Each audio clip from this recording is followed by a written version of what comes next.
People like you don't question me. Sit down, shut up, and know your place." Captain Derek Lawson's voice cut through the economy cabin like a whip loud enough for every passenger within 5 rows to freeze mid-motion. His silver captain's stripes gleamed under the harsh overhead lights as he towered over a black man in a plain gray hoodie, his finger jabbing toward the back of the plane with undisguised contempt. The man in the hoodie didn't flinch. He didn't raise his voice. He didn't even stand up. He simply looked at the captain with calm, steady eyes that held something the pilot couldn't quite read. Something that should have warned him. Something that should have made him stop. But Captain Derek Lawson had been flying for 27 years. He had seniority. He had a union. He had power. And in his mind, the man sitting in seat 31B was nothing more than another piece of self-loading cargo who needed to be put in his place. He was about to learn how wrong he was. What Captain Lawson didn't know, what no one on that plane knew, was that in exactly 47 seconds the man he just humiliated would make a single phone call. And in 12 minutes, Derek Lawson's 27-year career would be over, terminated at 35,000 feet. By the very passenger he told to know his place. The man in the hoodie wasn't a troublemaker. He wasn't a complainer. He wasn't even a frequent flyer trying to score an upgrade. He was Nathaniel Crawford, founder-majority stockholder and CEO of Horizon Airways. The airline Captain Derek Lawson worked for. The airline he thought protected him. The airline he was about to lose everything to. Before we dive into this story, I want to know, where are you watching from? Drop your city in the comments below. I see viewers from all over the world, and I love knowing who's here with me. And if you believe that respect shouldn't depend on what you wear, where you sit, or how much you paid for your ticket, hit that subscribe button and give this video a like. Because this one's going to stay with you long after it's over. We're about to witness what happens when arrogance meets accountability. When a man who thought he was untouchable discovers that the person he's been mocking holds all the power. And when an entire cabin full of passengers watches justice unfold at 35,000 feet. Trust me, you don't want to miss a single moment.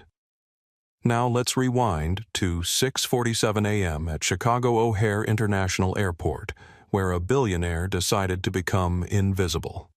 The chaos of Chicago O'Hare International Airport was a familiar symphony to most travelers.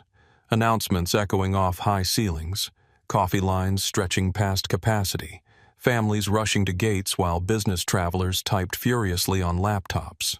It was the organized chaos of modern air travel, the sound of beginnings and endings, of hurried goodbyes and joyful reunions. Among the crowd at Terminal 2 Gate C19 sat a man no one noticed. He wore a plain gray hoodie, well-worn jeans, and simple white sneakers. A black baseball cap was pulled low over his face. No Rolex glinted on his wrist. No designer bag sat at his feet.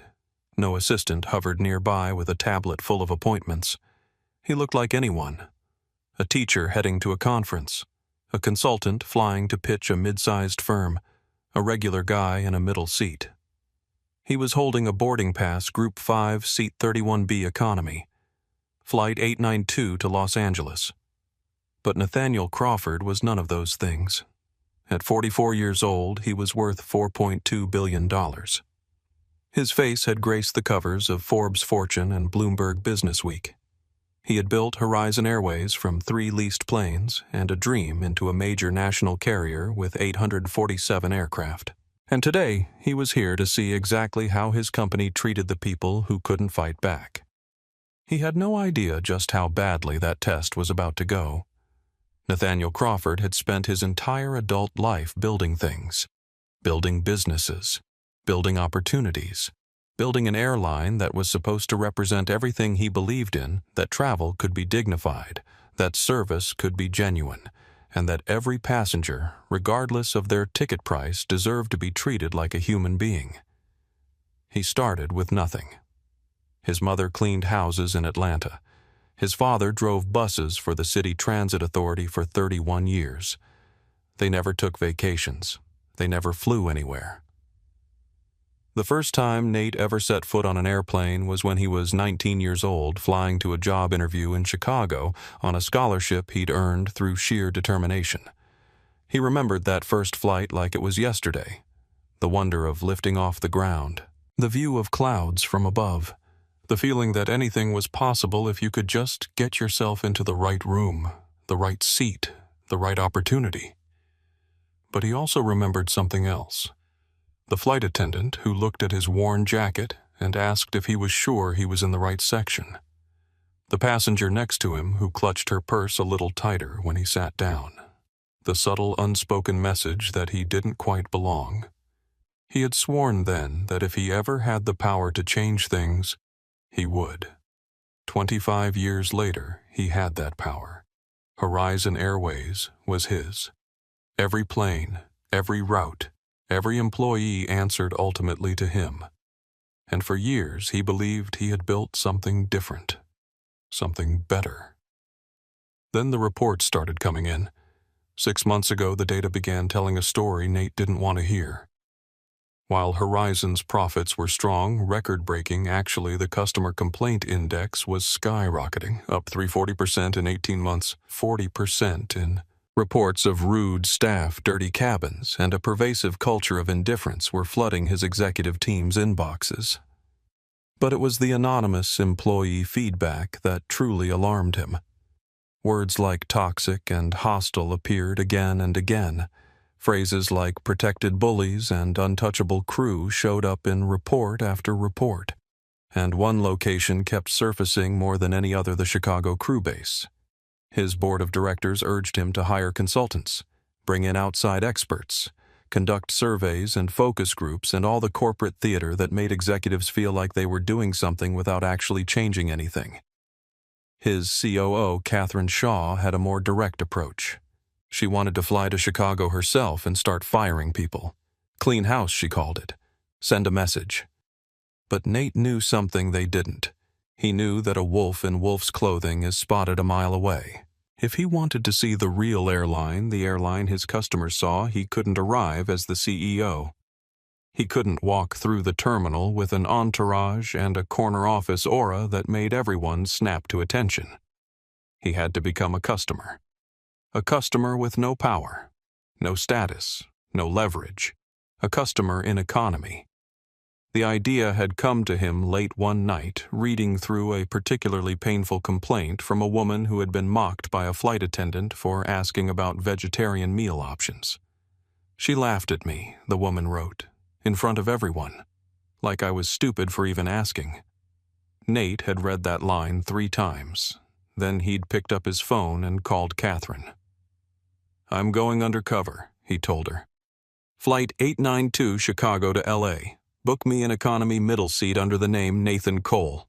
I want to see what our passengers see." Catherine had tried to talk him out of it. Too risky, too unpredictable. What if something happened? What if someone recognized him? "That's exactly the point," Nate replied. "I want to know what happens when no one knows who I am. I want to feel what they feel." And so here he was, sitting at gate C-19 in a gray hoodie and jeans, a small digital recorder in his pocket, his phone's notes app ready for observations. No company phone, no identification that could trace back to his real identity, just a man waiting for a flight. Catherine knew his location. She'd insisted on that much for safety. But no one else did. To the world, Nathaniel Crawford was in meetings all day, unreachable, busy. To the passengers around him, he was just another traveler, another face in the crowd, another piece of self-loading cargo, as he'd once heard a disgruntled pilot call the people who kept his airline running. Nate watched the gate area with careful eyes. He noticed everything: the stained carpet that should have been replaced months ago, the flickering digital displays that gave the space a neglected, tired feeling, the Horizon Airways branding that looked faded and peeling at the edges. These were his planes, his gates, his responsibility. And they looked like no one cared. He thought about his father. William Crawford had driven that city bus for 31 years, and every single day he showed up in a pressed uniform with a smile for every passenger who boarded. "Every person on this bus is trusting me with their day," he used to say. "The least I can do is treat them like they matter." His father never made much money. He never got promotions or recognition. But he had something that no amount of success could buy: integrity. Nate wondered, sitting in that neglected gate area, how much of his father's integrity had survived in the company he'd built. How much of it had been diluted by growth, by scale, by the inevitable distance between a CEO and the people who actually served his customers. He was about to find out. A family walked past him, a young mother struggling with a toddler and an infant, her diaper bag threatening to spill its contents across the terminal floor. She looked exhausted, overwhelmed. The kind of tired that comes from being solely responsible for tiny humans who don't understand schedules or airports or anything except their own immediate needs. No one from the gate helped her. No one even looked up. Nate watched her struggle to find a seat to arrange her children to maintain some semblance of control over an uncontrollable situation. He made a mental note: gate staff engagement non-existent. Then he saw someone else. A young woman with dark hair and kind eyes breaking away from her own journey to help the struggling mother. She picked up a dropped pacifier. She offered a granola bar to the fussy toddler. She smiled and said something that made the mother's shoulders relax for the first time since she'd arrived. The young woman wore casual clothes and carried a professional-looking camera bag. A travel influencer, maybe, or a blogger. Someone who documented experiences for a living. Nate watched her help, and he felt a small spark of something he hadn't felt in months. Hope. Maybe his airline wasn't completely broken. Maybe there were still good people out there doing the right thing without being asked. He was about to find out just how rare those people had become. The two gate agents at the Horizon Airways counter were putting on a masterclass in disinterest. Paul Henderson, according to his name tag, was a man in his late 30s with the kind of permanent frown that suggested he had chosen the wrong career about 15 years ago and had been taking it out on passengers ever since. He stood behind the counter, scrolling through his phone, barely glancing up when passengers approached. His colleague, Linda Torres, was younger, early 30s maybe, but she had clearly absorbed Paul's approach to customer service like a sponge absorbing apathy. She typed occasionally on her keyboard, but her eyes kept drifting to the clock as if counting down the minutes until she could be anywhere else. Nate watched them from his seat near the window, his baseball cap pulled low. He had positioned himself with a clear view of the gate desk, close enough to hear interactions but far enough to avoid drawing attention. The first test came quickly. An elderly couple approached the desk, moving slowly and carefully. The man, white-haired and stooped, supported his wife as she walked with a metal walker, each step a small victory against age and gravity. They looked nervous, the way people look when air travel has become more challenge than adventure. "Excuse me?" the woman said, her voice wavering slightly. "We requested wheelchair assistance when we booked. Is there someone who can help us?" Paul didn't look up from his phone. "If it's not in the system, it's not my problem. Call the number on your confirmation." The woman blinked, confused. "But we did call. 3 times. They said it would be arranged." Paul sighed with theatrical exhaustion. "I don't control what some call center told you. If it's not showing up on my screen, it doesn't exist. You'll have to figure it out. But my wife can barely walk. The gate is so far and—" "Sir," Paul held up a hand. "I have a flight to board. If you want to file a complaint, there's a customer service desk in Terminal 1. Next." The elderly couple stood there for a moment, stunned and hurt, before slowly shuffling away. The woman was crying. Her husband held her arm a little tighter, his jaw set with the quiet dignity of a man who had learned long ago that some battles weren't worth fighting. Nate's pen moved across his phone's notes app. "Gate agents, C19 hostile dismissive, 0 solution orientation. Elderly couple denied wheelchair assistance, sent away crying. Names Paul Henderson, Linda Torres." He watched the couple struggle to find seats in the crowded gate area. The wife lowered herself carefully, painfully, into a hard plastic chair. The husband stood beside her, one hand on her shoulder, looking lost. Then the young woman Nate had noticed earlier, the one with the camera bag, appeared beside them. "Excuse me," she said, her voice warm and genuine. "I couldn't help but notice you were having trouble at the desk. Is there anything I can do to help?" The elderly man looked at her with surprise that softened into gratitude. "That's very kind of you, miss. We just need to get to the gate when it's time. My wife can't walk very far. I'm Sophia," the young woman said, already pulling out her phone. "Let me see if I can find someone who can actually help. And in the meantime, can I get you anything? Water? A snack?" Nate watched Sophia Ramirez, because that's who she was, though he didn't know her name yet, work her phone and her charm to track down an airport supervisor who promised to send a wheelchair. He watched her sit with the elderly couple, keeping them company, making them laugh. He made another note. Young woman traveler, possible influencer, proactive, empathetic. Exactly what we need. The second test came 10 minutes later. A Hispanic woman approached the gate desk, a toddler on her hip, and an infant in a carrier strapped to her chest. She looked exhausted, overwhelmed, and increasingly desperate. Her diaper bag was overflowing, and her toddler was reaching the end of his patience with airports and sitting still. "Excuse me," she said to Linda. "I called ahead about family boarding." The website said, "Family boarding is at the airline's discretion." Linda interrupted, not looking up from her keyboard.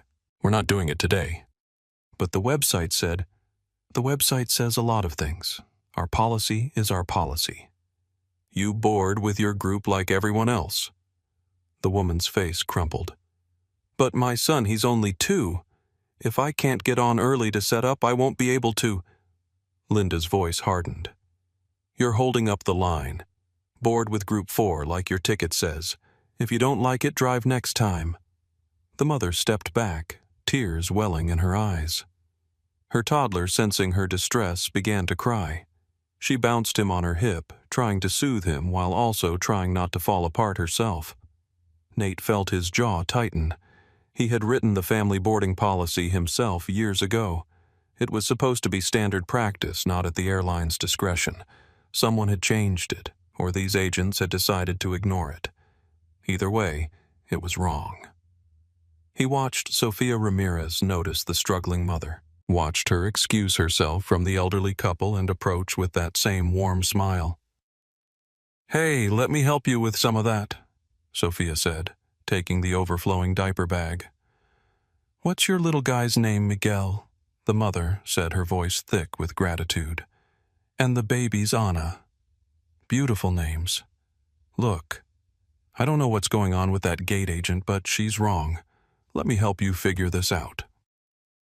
Nate watched Sophia reorganize the mother's bags, find a spare granola bar for the toddler, and generally transform a moment of crisis into something manageable. She didn't have to do any of it. She wasn't getting paid. She wasn't seeking recognition. She was just being decent. He looked back at Paul and Linda, who hadn't noticed any of this, who were too busy being indifferent to see the chaos they were creating and the stranger who was cleaning it up. This was his airline.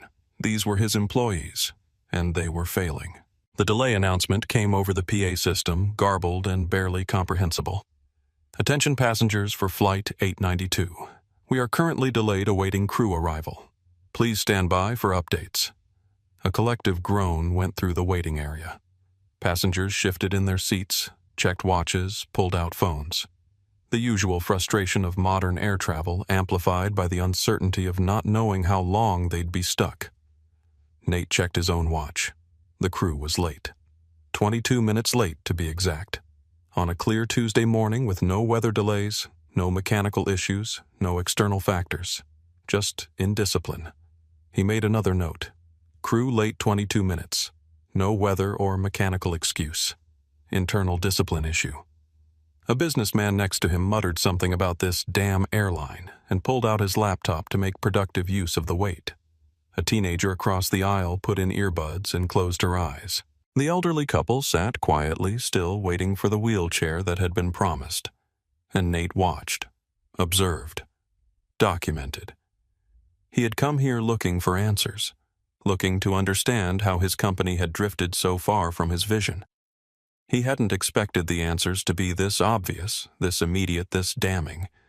The gate area felt tired because no one cared enough to make it otherwise. The agents were hostile because no one had held them accountable. The crew was late because lateness had become acceptable. This wasn't one bad day. This was culture. This was habit. This was rot. And if the gate was this bad, he shuddered to think what the flight would be like. He didn't have to wait long to find out. They didn't walk. They swaggered. The crew for Flight 892 arrived at Gate C-19 like royalty entering a throne room, moving through the crowd of waiting passengers as if the mere existence of these people was an inconvenience to be tolerated rather than a reason for their employment. Their rollaboard bags clacked loudly on the tile floor. Their laughter echoed off the terminal walls. Not one of them offered an apology for being late. Not one of them seemed to notice the frustrated passengers who had been waiting, the elderly couple who still hadn't received their wheelchair, the young mother who was barely holding herself together. They simply parted the crowd and moved toward the gate desk like the delay was everyone else's problem. Leading them was the captain. Nate clocked him instantly. Tall, silver-haired, with a chiseled jaw, and the kind of permanent smirk that suggested he found most of life faintly amusing, and beneath him. His uniform was impeccable crisp white shirt, perfectly knotted tie, captain's stripes gleaming on his shoulders. His shoes were polished to a mirror shine, but his eyes told a different story. They were bored, arrogant. The eyes of a man who had stopped caring about anything except his own comfort a long time ago. This was Captain Derek Lawson. Nate knew his name. He had read his file, or at least the summary of it, before flying out. Lawson was one of Horizon's most senior pilots. 27 years with the company. Thousands of hours in the cockpit. A record that looked impressive on paper. But the file also contained 47 customer complaints. 47 instances of passengers reporting rude behavior, dismissive attitudes, inappropriate comments. And 47 times those complaints had been swatted away by union representatives and sympathetic supervisors who valued seniority over service. The Chicago bully, one anonymous employee, had called him in a feedback survey. Everyone knows he's untouchable. Everyone knows he gets away with everything. And he knows it too. Walking beside Lawson was his first officer, a younger man with a nervous face and the demeanor of someone who had learned to go along to get along. His name tag read Brian Foster. He laughed at something the captain said, but the laugh seemed forced uncomfortable. Behind them came the flight attendants. The senior attendant was a woman in her late 40s with blonde hair shellacked into a perfect helmet and makeup applied with severe precision. She walked close to Captain Lawson, laughing at his jokes a little too loudly, agreeing with his comments a little too eagerly. Her name tag identified her as Carol Preston. Nate knew her file too. 63 complaints in the last 5 years. A reputation among junior staff for being impossible to work with. She and Lawson had flown together for 15 years. A partnership that, according to anonymous feedback, had turned the Chicago crew base into their personal kingdom. Behind Carol came a younger woman, early 20s, with kind eyes and a nervous energy that stood in stark contrast to her colleagues. She was checking her tablet constantly. Her smile strained her posture tense. Unlike the others, she didn't seem to be enjoying the delayed arrival or the inconvenienced passengers. Her name tag read Elena Reyes. Nate watched her break away from the group as they approached the gate desk. While Captain Lawson and Carol Preston disappeared through the jet bridge without acknowledging anyone, Elena paused. She had spotted the young mother, the one with Miguel and baby Anna. "Hi there," Elena said, kneeling down to the mother's level with a genuine smile. "I'm Elena. I'm on your flight today. Are you guys doing okay?" The mother, who had been fighting tears for the past half hour, looked at Elena like she was seeing an angel. They said we can't do family boarding, and I don't know how I'm going to—" Hey. Elena's voice was soft, reassuring. "I can't promise anything out here, but let me get on board and look at the seating chart. I'll do everything I can to help you get settled with your babies. What are your names?" "I'm Maria. And this is Miguel and Anna." "Beautiful family," Elena said. "I'll find you during boarding, okay? We're going to figure this out." Maria's face transformed. The desperation softened into hope. "Thank you. Thank you so much." Elena gave her one more warm smile before hurrying toward the jet bridge. As she passed Paul at the gate desk, Nate heard him mutter, "Stop wasting time on charity cases." Elena didn't respond, but her jaw tightened slightly and her pace quickened. Nate made a note. Elena Reyes. Proactive, empathetic, helps without being asked. Find out why she's junior and Carol Preston is senior. Fix that. He watched the last of the crew disappear onto the plane. The contrast between them couldn't have been more stark. On one side, arrogance, indifference, entitlement. On the other, compassion, initiative, genuine care. His airline was at war with itself, and he was pretty sure the wrong side was winning. A few minutes later, Captain Lawson's voice came over the gate area PA system transmitted from inside the aircraft. "Good morning, ladies and gentlemen. This is your captain speaking. Sorry for the delay, we hit some traffic." He chuckled at his own joke. "We'll be boarding shortly. Try not to rush the gate. We'll get to you when we get to you." The announcement clicked off. Nate stared at the jet bridge. Traffic. 22 minutes of crew delay, and the captain blamed traffic. With a joke. As if the dozens of people who had been waiting, who had rearranged their schedules, who had worried about connections, were just an inconvenience to be dismissed with a chuckle. This was the man flying his airplane. This was the culture he was protecting. Sofia Ramirez, who had returned to her seat near Nate, shook her head. "Wow," she said quietly to herself, already typing something into her phone. "This airline is something else." Nate didn't respond, but he silently agreed. The boarding process was about to begin. And he had a feeling that everything he had observed so far was just the prologue. The real story was waiting on that plane. Paul Henderson's voice crackled over the gate PA with all the enthusiasm of a man reading his own obituary. "We are now boarding Horizon Airways Flight 892 to Los Angeles. First class and premium passengers only. I repeat, first class and premium only. If you're not first class, step back from the boarding lane." The distinction was subtle but unmistakable. First-class passengers were welcomed with something approaching courtesy. The businessman in the expensive suit received a nod. The woman with the designer handbag got a right this way. Even their tickets were scanned with a certain reverence. But when the elderly couple, the Williamses, who had finally received their wheelchair assistance from a harried airport employee, approached the lane, Paul's demeanor shifted immediately. "Your group hasn't been called. Wait over there." "But they said we could pre-board because of the wheelchair." "I said wait. First class is still boarding. You'll go when I call you." The wheelchair assistant looked uncomfortable. "Sir, standard protocol is to board passengers requiring assistance before general boarding." "I know what protocol is," Paul snapped. "This is my gate. Wait." The elderly couple was pushed aside, literally pushed to make room for a man in business. Casual, who was definitely not first class, but who apparently looked more acceptable to Paul than two people in their 70s with mobility issues. Nate watched it all, documented it all, felt his stomach turn with each dismissive word, each casual cruelty, each small degradation inflicted on people who had done nothing wrong except exist in a space where Paul Henderson had power over them. Group 2 was called, then Group 3, then Group 4.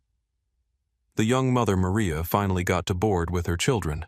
She struggled down the jet bridge, toddler on her hip, infant crying bags threatening to spill everywhere. No one from the gate staff offered to help. No one even looked up. Finally, all remaining groups. Group 5, whatever's left. Just get on. That was the announcement. Not thank you for your patience. Not we appreciate you flying with us. Just whatever's left. Nate stood up, pulled his baseball cap lower, and joined the shuffle of remaining passengers moving toward the jet bridge. He was surrounded by tired people, frustrated people, people who had been waiting for over an hour and had been treated like inconveniences the entire time. He was just another face in the crowd, just another seat filler, just another piece of self-loading cargo as he'd heard pilots call passengers when they thought no one important was listening. The irony wasn't lost on him. He owned this airline. Every plane, every route, every employee. He had spent 20 years building something he was proud of. And now he was shuffling onto one of his own aircraft, like a peasant approaching a castle he would never be allowed to enter. But that was exactly the point. He had wanted to know what his customers experienced, what it felt like to be treated like nothing, what it felt like to have your time disrespected, your dignity dismissed, your basic humanity overlooked. Now he knew, and he hated every second of it.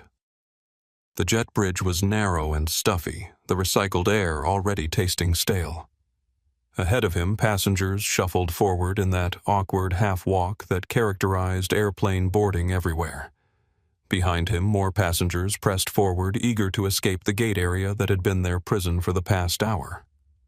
A woman in front of him was trying to comfort her daughter, who was asking why the airplane people were so mean. The mother had no answer. A man behind him was muttering into his phone about connections and meetings, and how he was going to miss everything because this damn airline couldn't get its crew to the gate on time. And somewhere up ahead, Captain Derek Lawson was waiting. The man who had been 22 minutes late and blamed it on traffic. The man with 47 complaints in his file and 0 consequences. The man who ran the Chicago crew base like his personal kingdom and treated passengers like subjects who should be grateful for the privilege of his attention. Nate was about to meet him face to face.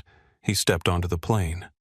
The air inside the Airbus A321 was stale and heavy, the kind of recycled atmosphere that made you wonder when anyone had last actually cared about the passenger experience. Nate stepped through the forward door and was greeted not with a smile, but with a wall of indifference. Carol Preston stood at the galley entrance, her back half-turned to the boarding passengers. She was deep in conversation with Captain Derek Lawson, who had emerged from the cockpit and was leaning against the bulkhead with his arms crossed, a smirk playing on his lips. They were gossiping, loudly enough for the first several rows of first class to hear, loudly enough that they clearly didn't care who was listening. "So I told this guy," Carol was saying, her voice carrying that nasal quality of someone who loved the sound of her own complaints. "If you don't like the temperature, fly private." You should have seen his face. Captain Lawson laughed a booming, confident sound. "That's nothing. This tech bro last week tried to tell me about wind patterns over the Rockies. I asked him if his weather app was FAA certified. Shut him right up." More laughter. More bonding over their shared contempt for the people who paid their salaries. Nate walked past them, his head down, his baseball cap pulled low. As he passed, Captain Lawson's eyes swept over him, over the gray hoodie, the worn jeans, the simple sneakers, with a look of undisguised contempt. Their eyes met for a fraction of a second, and in that moment, Nate saw exactly who Derek Lawson was. A man who judged people instantly by their appearance. A man who decided in a single glance who mattered and who didn't. A man who had looked at Nate and seen nothing worth his attention. Nate kept walking. He made his way down the narrow aisle, past first class with its wider seats and complimentary champagne, past business class with its extra legroom and power outlets, into the cramped reality of economy. The seats got narrower.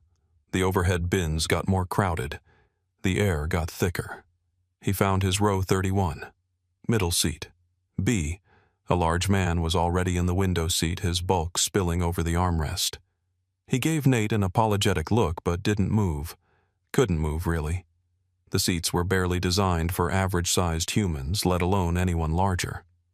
In the aisle seat was a young man, maybe 22 or 23, who was gripping the armrest like his life depended on it. His face was pale, his breathing shallow, his eyes darting around the cabin with barely contained panic. First-time flyer Nate recognized immediately. Probably terrified. He squeezed past the young man's knees and settled into his seat. The middle seat. The worst seat. The seat no one wanted and everyone pretended didn't exist. First flight, he asked the young man quietly. The kid startled, then blushed.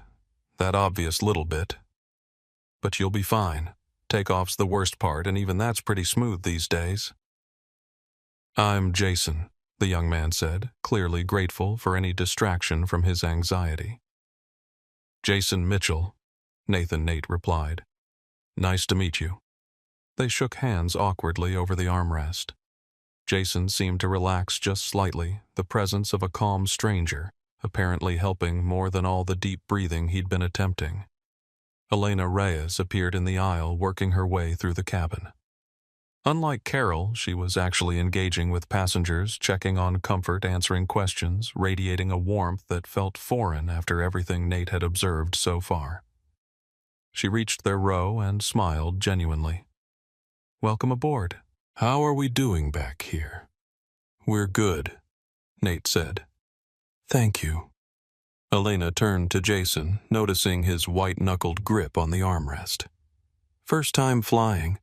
Jason nodded, too embarrassed to speak. You're going to do great, Elena said, her voice kind and encouraging. It's totally normal to be nervous. Can I get you some water? It helps. Yes, please, Jason managed. Thank you. She moved on, still smiling, still helping, still being the only bright spot in a cabin full of indifference. Nate watched her go and made a mental note. Elena Reyes. Get her name to Catherine. This is what our employees should be. The contrast with Carol Preston couldn't have been more stark. As Elena moved through the cabin, spreading warmth, Carol stomped through collecting trash with the enthusiasm of someone cleaning up after people she despised. When a passenger asked Carol about overhead bin space, she snapped, "Figure it out yourself. We're not personal shoppers."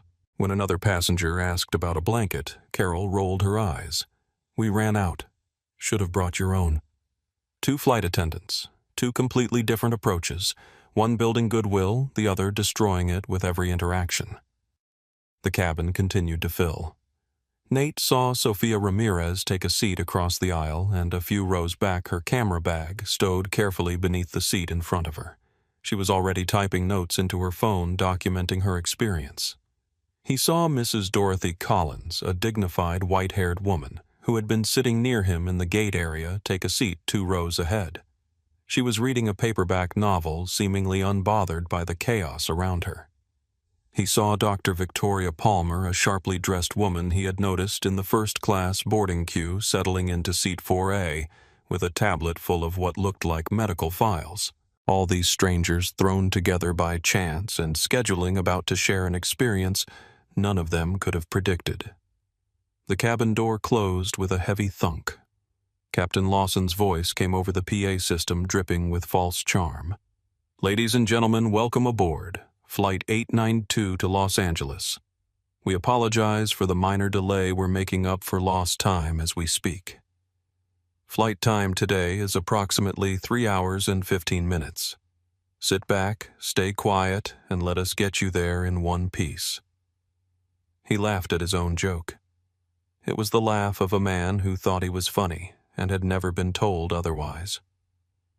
Nate stared at the seat back in front of him and thought, 3 hours. Plenty of time for this crew to show me who they really are. He had no idea how right he was. The takeoff was smooth. The engines roared, the cabin rattled, and the ground dropped away beneath them with that stomach-flipping sensation that still, after all these years, gave Nate a small thrill.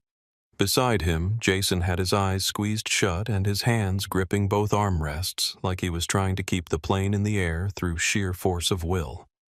"You're doing great," Nate said quietly. "The worst part's over." Jason opened one eye, then the other. The plane was climbing steadily, the Chicago suburbs shrinking to a patchwork of browns and greens below. His grip loosened slightly. "That wasn't so bad," he admitted. "Never is. The anticipation's always worse than the reality." They fell into an easy silence as the plane leveled off and the seatbelt sign remained illuminated. Nate watched the cabin around him, observing the small dramas and interactions that made up the ecosystem of a commercial flight. In first class, the service had already begun. Elena and another junior attendant were offering warm towels, champagne, and the kind of personalized attention that justified the price differential. In business class, drinks were being served with reasonable efficiency. But in economy, nothing. Silence. Waiting. Carol Preston emerged from the forward galley and began walking through the economy cabin with all the enthusiasm of a prison guard doing a head count. She didn't make eye contact with passengers. She didn't smile. She didn't acknowledge questions or concerns. An older man in row 25 raised his hand to get her attention. "Excuse me, any idea when we'll get beverage service?" Carol stopped, turned slowly and fixed him with a stare that could have frozen coffee. "When we get to it," she said flatly. "Some of us have to serve first class first. You know, the passengers who actually pay for service." The man blinked, stunned. I didn't mean to. If you need something that badly, there's a lavatory at the back.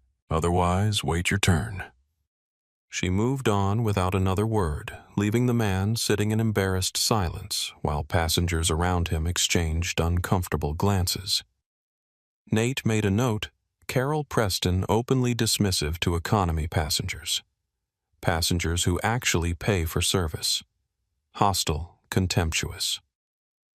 20 minutes passed. The beverage cart finally began its slow journey through economy, pushed by Carol with an expression that suggested this task was beneath her dignity. When she reached Nate's row, she didn't speak. She simply stood there, eyebrows raised, waiting. "Water, please," Nate said politely. Carol poured a cup barely half full and thrust it toward him without making eye contact. Water sloshed over the rim and dripped onto Nate's jeans. "Oops," she said, not sounding sorry at all. She moved on before he could respond. Jason, who had finally relaxed enough to loosen his grip on the armrests, stared at the departing flight attendant with shock. "Did she just—" "Yeah," Nate said quietly. "She did. Can she do that? Is that normal?" Nate looked at the wet spot on his jeans, then at Carol's retreating back. "It shouldn't be." He pulled out his phone and typed another note. "Carol Preston spilled water on me. No apology. Intentional, established pattern." The atmosphere in the cabin was oppressive. Not the physical atmosphere, though, that was bad enough with the recycled air and the cramped seats, and the general feeling of being packed into a space designed for people slightly smaller than actual humans. The emotional atmosphere was what struck Nate most. Passengers were tense, quiet. They spoke in whispers when they spoke at all, as if afraid of drawing attention to themselves. They didn't ask for help. They didn't press call buttons. They just endured. This was what his airline had become. A place where customers paid money to be treated like inconveniences. Where service meant we'll get to it when we feel like it. Where employees openly mocked the people whose tickets paid their salaries. Captain Lawson's voice crackled over the PA. "Ladies and gentlemen, we've reached our cruising altitude of 35,000 feet. Weather looks good, should be a smooth ride. Feel free to move about the cabin, but try not to bother the flight crew too much. They've got important work to do." He laughed again, that same self-satisfied chuckle that suggested he was the funniest person he knew. Try not to bother the flight crew too much. Nate had written every word of Horizon's customer service guidelines himself.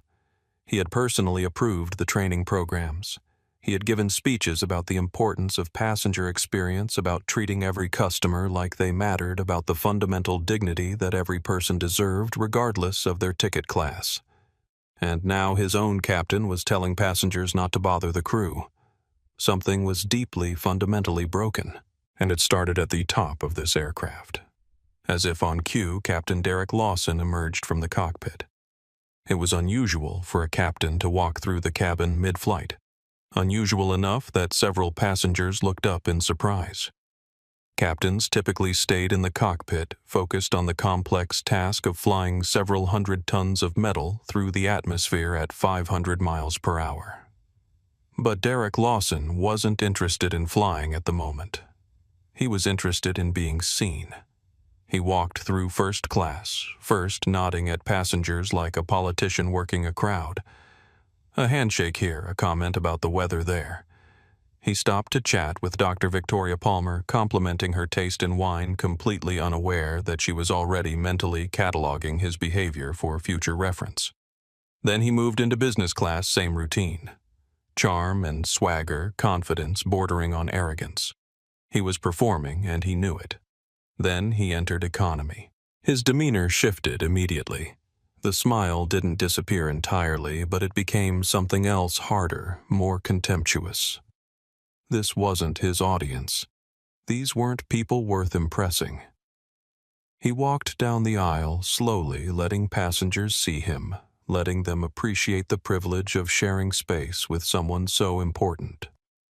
When a child waved at him, he ignored her. When an elderly man tried to ask a question about turbulence, he said, "I don't do Q&A," and kept walking. And then he reached row 31. He stopped, looked down at Nate, took in the hoodie, the baseball cap, the simple clothing that marked him as unremarkable. His lip curled slightly. "Comfortable?" he asked. The word dripped with sarcasm. "Fine. Thank you." Nate replied evenly. Derek's eyes lingered on the wet spot on Nate's jeans where Carol had spilled water. Rough start to the flight. Something like that. Well, Derek straightened his uniform jacket, a preening gesture that ensured everyone noticed the captain's stripes on his shoulders. "Try not to cause any trouble back here. Economy passengers tend to get restless." He moved on before Nate could respond, continuing his royal procession through the cabin. But something in his posture had changed. Something about Nate's calm, steady response had bothered him. Most passengers looked away when Derek addressed them. They apologized. They shrunk. They recognized power and deferred to it. This man hadn't. This man in the hoodie had met Derek's eyes and held them, had responded without groveling, had refused to be diminished. Derek didn't like it. He filed it away in his mind and continued his walk, unaware that the man he'd just dismissed was already planning his professional funeral. The drink service was over, but Carol Preston's campaign of contempt was just beginning. 40 minutes into the flight, she reappeared in the economy cabin with a trash bag, making her way down the aisle with the enthusiasm of someone being punished for crimes in a past life. She snatched cups from passengers without asking if they were finished. She dropped napkins and didn't pick them up. She sighed audibly at every piece of trash she collected, as if each item was a personal affront. When she reached Nate's row, she stopped. She stood there for a long moment looking at him with an expression Nate couldn't quite read. Appraisal, contempt. Something else entirely. Then she did something unexpected. She pulled a small aerosol can from her apron air freshener, the same generic brand used in airline lavatories, and sprayed it directly over Nate's row. The chemical scent was overwhelming artificial flowers mixed with something astringent that burned the back of the throat. "This section could use some freshening up," she said loudly. Loudly enough for passengers in surrounding rows to hear. Loudly enough that her meaning was unmistakable. She wasn't refreshing the air. She was making a statement. A statement about the kind of person she thought belonged in this section of the plane. Passengers turned to look, some with surprise, some with discomfort, a few with something worse understanding. They knew exactly what Carol was implying. Jason, sitting next to Nate, looked like he'd been slapped. His mouth opened, then closed, unable to process what he'd just witnessed. The large man by the window pretended to be asleep, desperate to avoid involvement in whatever was happening. But Nate didn't move, didn't flinch, didn't give Carol the reaction she was clearly hoping for. "Is there a problem?" he asked quietly. Carol's smile was ice. "No problem at all. Just doing my job. Your job includes spraying passengers with air freshener." Her smile flickered. "I sprayed the section. If you took offense, that's your issue." She moved on, but the damage was done. The chemical cloud hung over Nate's row, a physical reminder of what had just happened. Passengers were whispering. Some were pulling out phones. Sofia Ramirez, 3 rows back, had her phone in her hand. She hadn't recorded the incident, it had happened too fast, but she was typing furiously, documenting everything she'd seen. Her jaw was tight with anger. Mrs. Dorothy Collins, 2 rows ahead, had put down her paperback novel. She turned in her seat to look back at Nate, her expression a mixture of sympathy and something harder, something that looked like resolve.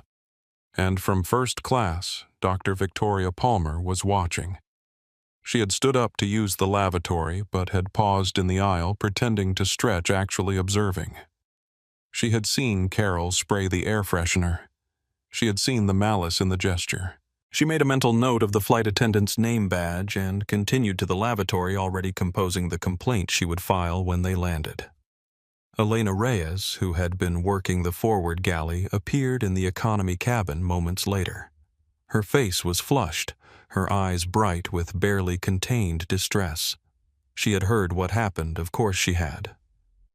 Carol's voice had carried, and she was mortified. She approached Nate's row cautiously, like someone approaching a wounded animal. "Sir, I'm so sorry. That was completely inappropriate. Are you okay? Can I get you anything?" Nate looked at her, really looked at her, and saw genuine anguish in her eyes. This wasn't a performance. This wasn't damage control. She was actually upset. "I'm fine," he said. "Thank you for asking." "I want you to know," Elena said quietly, leaning closer so other passengers couldn't hear. "That's not who we are, or who we should be. I'm ashamed of what just happened. It's not your fault." "It feels like it is. I work here. I represent this airline. And when someone on my crew does something like that..." She shook her head, unable to finish the thought. Nate saw something in her then. Not just kindness, not just empathy, but something rarer, moral courage. The willingness to acknowledge wrongdoing even when staying silent would be easier. The refusal to be complicit through inaction. "What's your name?" he asked. "Elena. Elena Reyes." "Elena, you have nothing to apologize for. You're the only person on this crew who seems to remember that passengers are human beings. Don't lose that." Her eyes glistened. She nodded once sharply and moved on to check on other passengers, unable to say more without breaking down entirely. But her brief appearance hadn't gone unnoticed. Carol was watching from the forward galley, and she wasn't happy. 5 minutes later, Elena was summoned to the galley for what Carol called a quick chat. Nate couldn't hear what was said, but he could see Elena's body language through the gap in the curtain, shoulders hunched, head down, nodding at whatever Carol was saying. When Elena emerged, her face was red and her eyes were wet. She didn't look in Nate's direction. She went straight to the rear galley and didn't reappear for 30 minutes. Whatever Carol had said to her, it had worked. The good employee had been silenced. The bad one had won. This was the culture of his airline. This was what 20 years of building had produced, a place where cruelty was protected and kindness was punished. Nate felt something shift inside him. He had come here to observe, to gather evidence, to understand the problem before solving it. But this wasn't just a problem. This was a betrayal of everything he'd tried to build, everything he believed in. And sitting here in seat 31B with water stains on his jeans and the chemical smell of air freshener burning his nose, he made a decision. This wasn't going to be fixed with consultants and surveys and corporate theater. This was going to be fixed the old-fashioned way. Someone was going to be held accountable. Today, on this flight, in front of witnesses. He just had to wait for the right moment. It came sooner than he expected. Dr. Victoria Palmer had spent 20 years in emergency medicine. She had seen trauma that would break most people. She had made life and death decisions under pressure that most humans would never experience. She had developed an unshakable calm that served her well in operating rooms and catastrophe sites. But watching Carol Preston spray air freshener at a passenger, a clear act of targeted humiliation, had cracked something in that calm. She returned to her first-class seat and pulled out her phone typing notes with surgical precision. Time approximately 10 to 45 a.m. Location row 31, economy cabin. Senior flight attendant named Carol Preston deliberately sprayed air freshener in immediate proximity to African-American male passenger. Action appeared targeted. Passenger maintained composure. No apology offered. Dr. Palmer knew discrimination when she saw it. She had experienced enough of it herself over the years.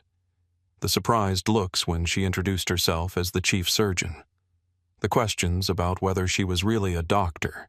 The assumptions that she must be a nurse or an orderly or anything other than the person in charge. Her father had faced worse.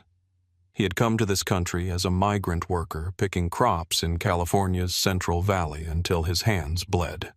He had put himself through nursing school while working full-time, eventually becoming one of the most respected nurses in his hospital. But even then, even with decades of service and expertise, there were always people who looked at his brown skin and saw something less than human. Her mother had cleaned houses to help pay for Victoria's education, had scraped together every penny to buy textbooks and lab coats and all the expensive necessities of medical school, had lived to see her daughter become a chief of surgery at one of the best hospitals in the country. Victoria carried their sacrifices with her every day, and she would be damned if she was going to sit in first class sipping champagne while someone was humiliated 3 sections behind her. She made a decision. When this flight landed, she was filing a formal complaint, with names, dates, times, and her professional credentials attached. Let the airline try to dismiss that. 2 rows ahead of Nate, Mrs. Dorothy Collins had seen everything too. At 76 years old, Dorothy had lived through more history than most people read about in textbooks. She had been a child during the civil rights movement, had watched the marches on television, had grown up in a household where her parents spoke quietly about the world changing sometimes for better, sometimes for worse. She had spent 52 years as an elementary school teacher in Chicago's South Side, teaching third graders who came from every imaginable background. Rich kids and poor kids, black kids and white kids and brown kids, kids who had plenty and kids who had nothing except the potential that Dorothy believed existed in every single one of them. She had retired 5 years ago, but she never stopped seeing the world through a teacher's eyes. She never stopped noticing when someone was being bullied. She never stopped feeling that fierce, protective instinct that had made her the kind of teacher kids remembered for the rest of their lives. And right now, that instinct was screaming. The man in row 31, the one in the hoodie, the one Carol Preston had just publicly humiliated, reminded her of something. Of someone.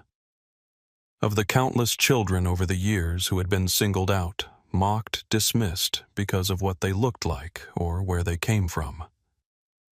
She had spent her career fighting for those children. She wasn't about to stop now just because she was retired and sitting on an airplane. She turned around in her seat and made eye contact with the man. She gave him a small nod, just a recognition, an acknowledgement that she saw what had happened and she wasn't okay with it. He nodded back. A slight smile crossed his face there and gone.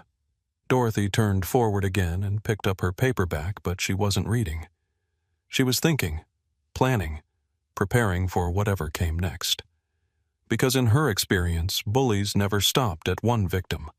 They always pushed until someone pushed back. Sofia Ramirez was furious. She had been a travel influencer for 5 years, building her platform from nothing to 2.1 million followers through a combination of honest reviews, stunning photography, and a willingness to call out bad behavior when she saw it. She had become known as someone who told the truth, who didn't sugarcoat bad experiences just because an airline had sponsored her trip or a hotel had comped her room. Her followers trusted her. And right now, she was witnessing something that her followers needed to see. The air freshener incident had been bad, but it was what came after that really disturbed her. The senior flight attendant, Carol, according to her name tag, had pulled aside the younger attendant, Elena, and apparently torn into her for apologizing to the passenger. Sofia couldn't hear what was said, but she could see the aftermath. Elena's red eyes, her hunched posture, the way she avoided the economy cabin entirely afterward. This wasn't just bad service. This was a toxic environment. A workplace where doing the right thing got you punished, and doing the wrong thing got you protected. Sofia opened her Instagram and typed a draft currently on Horizon Airways Flight 892. What I'm witnessing is disturbing. Senior crew members openly hostile to passengers. Junior crew member apparently punished for showing kindness. More to come. She didn't post it yet. She wanted more evidence first. But her finger hovered over the live button ready to stream at a moment's notice. Jason Mitchell, sitting next to Nate, was having an experience he hadn't anticipated when he booked this flight. He was 22 years old, a first-generation college graduate flying to Los Angeles for the most important job interview of his life. A tech startup had found his resume, liked his portfolio, and invited him to their offices for an in-person interview. It was the opportunity he'd been working toward for 4 years of community college and 2 years of state university studying web development while working part-time at a warehouse to pay his bills. He had saved for 6 months to afford this ticket, had carefully planned his outfit, khakis from Target, a button-down shirt from Ross Shoes, polished until they shone. He wanted to look professional, respectable, like someone who belonged in a room with tech executives making 6 figures. And then he got on this flight and watched a crew member spray air freshener at the man sitting next to him, apparently because of how he looked. It hit Jason harder than he expected, because he recognized that fear, the fear of not belonging, of being judged, of being seen as less than. He had felt it his entire life, growing up poor, being the first in his family to go to college, constantly wondering if he was good enough, if he fit in, if the people around him saw him as an equal or as someone who had somehow snuck in through a back door. The man in the hoodie, Nathan, he'd said his name was, hadn't flinched when Carol sprayed that air freshener, hadn't yelled or complained or made a scene. He'd just sat there, calm and composed, as if he knew something no one else did. Jason wanted to be like that, wanted to have that kind of quiet confidence that couldn't be shaken by the cruelty of small people. "Hey," he said quietly to Nathan. "What that lady did, that was really messed up." "Yeah," Nathan agreed. "It was. How do you stay so calm?" Nathan considered the question for a moment. "Practice," he said finally. "And perspective. People who act like that are usually the ones who are scared. Scared of what? Of being seen for who they really are." Jason thought about that for a long moment. It was the kind of wisdom that felt true the moment you heard it. The kind of thing his grandmother might have said if she were still alive. "You're pretty smart," Jason said. Nathan smiled. "I've had some good teachers." Captain Derek Lawson was bored. This happened sometimes on longer flights. The autopilot was engaged. The first officer was monitoring systems, and there was nothing for Derek to do except sit in his seat and wait. He hated waiting, hated the inactivity, hated feeling like the machine was doing the work while he collected the salary. So he did what he often did when boredom struck. He went looking for entertainment. He emerged from the cockpit for the second time, ostensibly to stretch his legs. In reality, he wanted to feel important, wanted to walk through his domain and remind everyone who was in charge, wanted passengers to look at him with the awe and respect that his uniform demanded. The first-class cabin gave him what he wanted. Heads turned.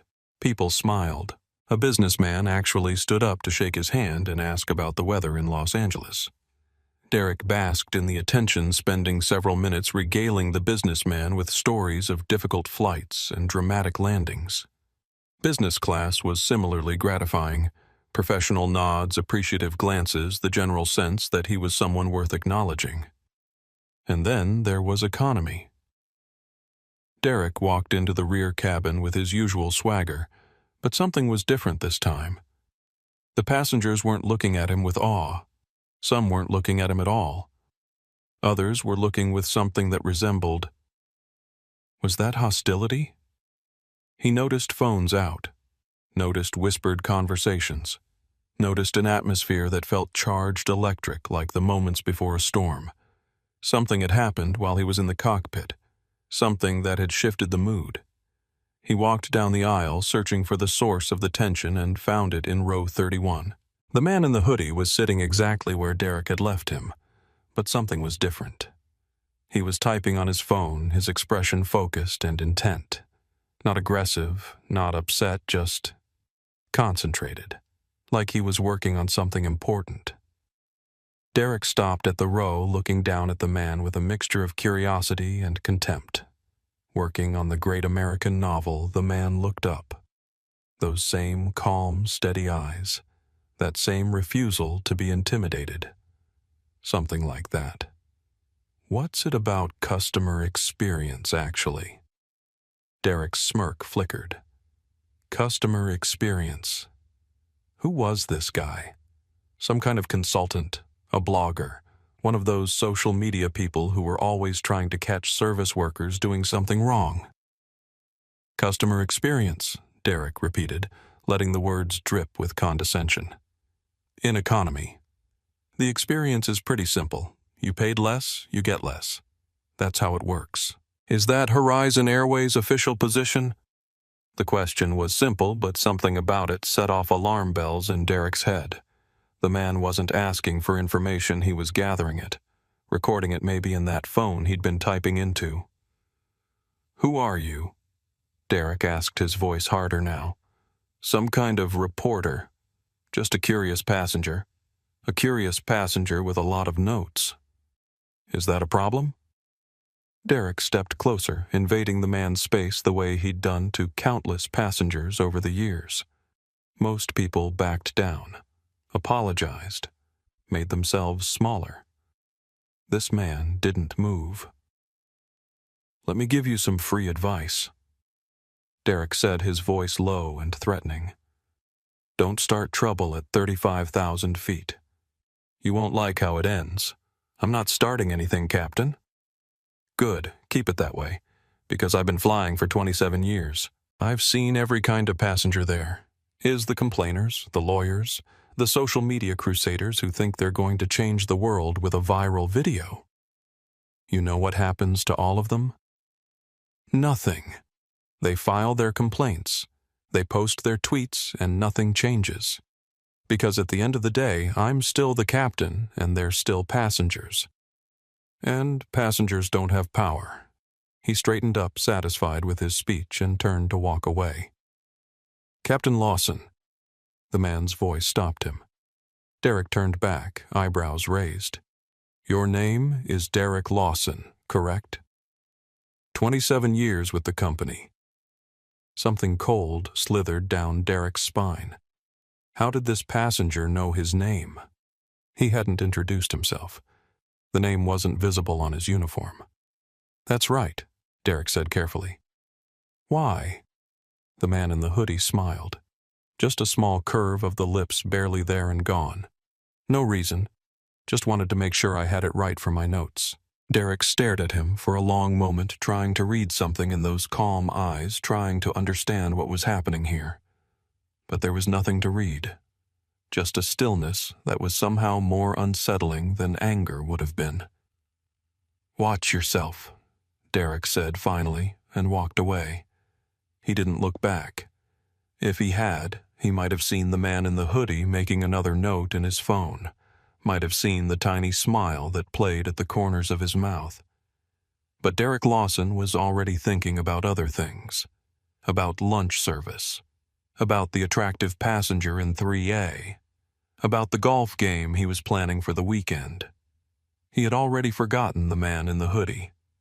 Already dismissed him as another nobody trying to feel important. It was a mistake he would regret for the rest of his life. Behind Derek's retreating back, other things were happening.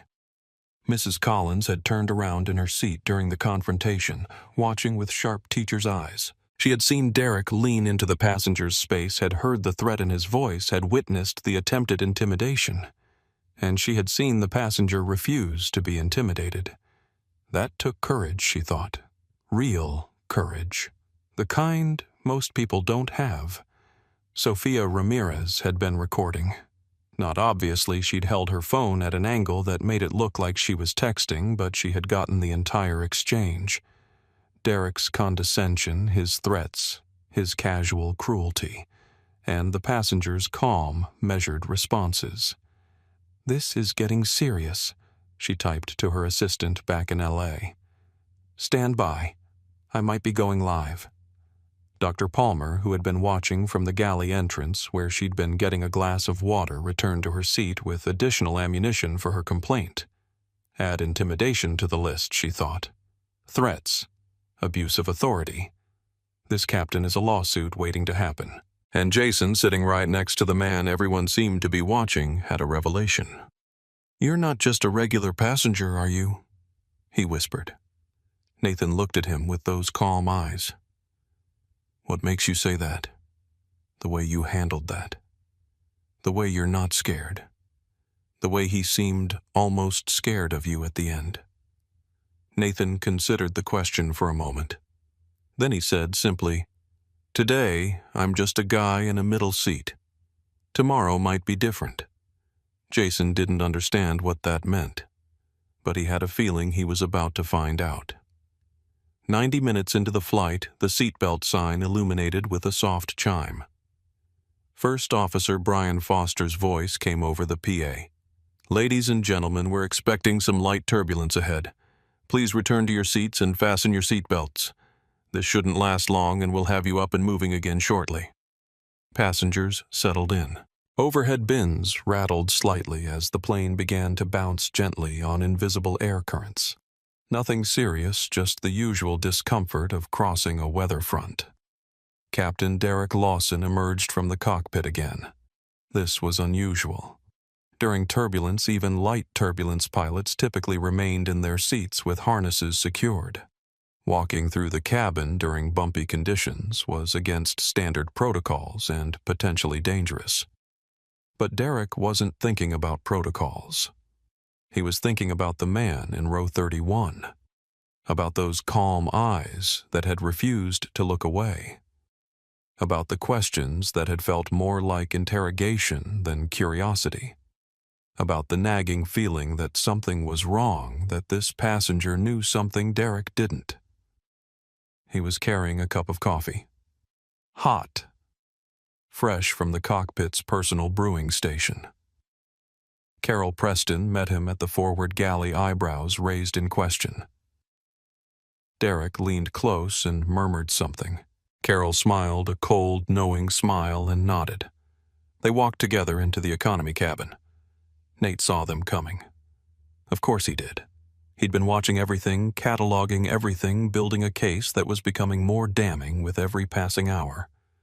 He saw the coffee cup in Derek's hand, saw the synchronized approach, saw the intent in both their faces. He knew what was about to happen, and he let it happen anyway, because sometimes the only way to expose a rot is to let it show itself, to give the disease a chance to demonstrate its severity, to let the guilty condemn themselves with their own actions. Derek stopped at row 31. Carol stopped behind him, partially blocking the aisle. "Thought I'd check on our economy passengers," Derek said, his voice carrying the false cheerfulness of a man about to do something cruel. "Making sure everyone's comfortable back here in cattle class." Nate looked up at him. "We're fine, Captain. Thank you for your concern. Just doing my job." Derek took a sip of his coffee, letting the pause stretch. "You know, I've been thinking about our conversation earlier. About customer experience. Have you? I have. And I realized I never gave you the full experience. The authentic Horizon Airways economy experience." Before Nate could respond, before anyone could respond, the plane hit a pocket of turbulence. Just a small bump. Just enough to provide cover. Derek stumbled. His coffee cup tilted. Hot liquid poured directly onto Nate's lap. The pain was immediate and sharp, not scalding enough to cause serious burns, but hot enough to hurt. Hot enough to soak through his jeans. Hot enough to be unmistakably, unquestionably intentional. "Oops." Derek's voice was flat, expressionless, utterly unapologetic. Turbulence. Should have held on tighter. He didn't offer napkins. He didn't check if Nate was injured. He didn't do any of the things a decent human being would do after spilling hot liquid on another person. Instead, he looked down at Nate's stained jeans and smiled. "Maybe dress for the occasion next time. Hoodies aren't exactly first class." He turned and walked away. Carol following behind him, their shoulders shaking with suppressed laughter. The cabin erupted. "Oh my God." Jason was on his feet, grabbing napkins from his tray table, pressing them against Nate's jeans. "Are you okay? Did he just—" "I'm fine." Nate's voice was calm. Impossibly calm, given what had just happened. The coffee wasn't boiling. "It's uncomfortable, but I'm not burned." "That wasn't an accident." Jason's voice cracked with outrage. "He did that on purpose, I saw him." He aimed. From 2 rows ahead, Mrs. Dorothy Collins was already standing, moving toward Nate's row with the determination of a woman who had spent half a century dealing with bullies. "Sweetheart, let me see." She took the napkins from Jason's hands, her movements practiced and efficient. "I've handled my share of spills over the years. Third graders aren't known for their coordination." She helped Nate blot the worst of the liquid from his jeans, her face set in lines of righteous anger. "That man," she said quietly, so only Nate could hear, "is going to regret what he just did. I don't know who you are. I don't know why he targeted you. But I have been a witness to injustice before, and I don't intend to be silent." "Thank you," Nate said. "That means more than you know." Sophia Ramirez was already out of her seat.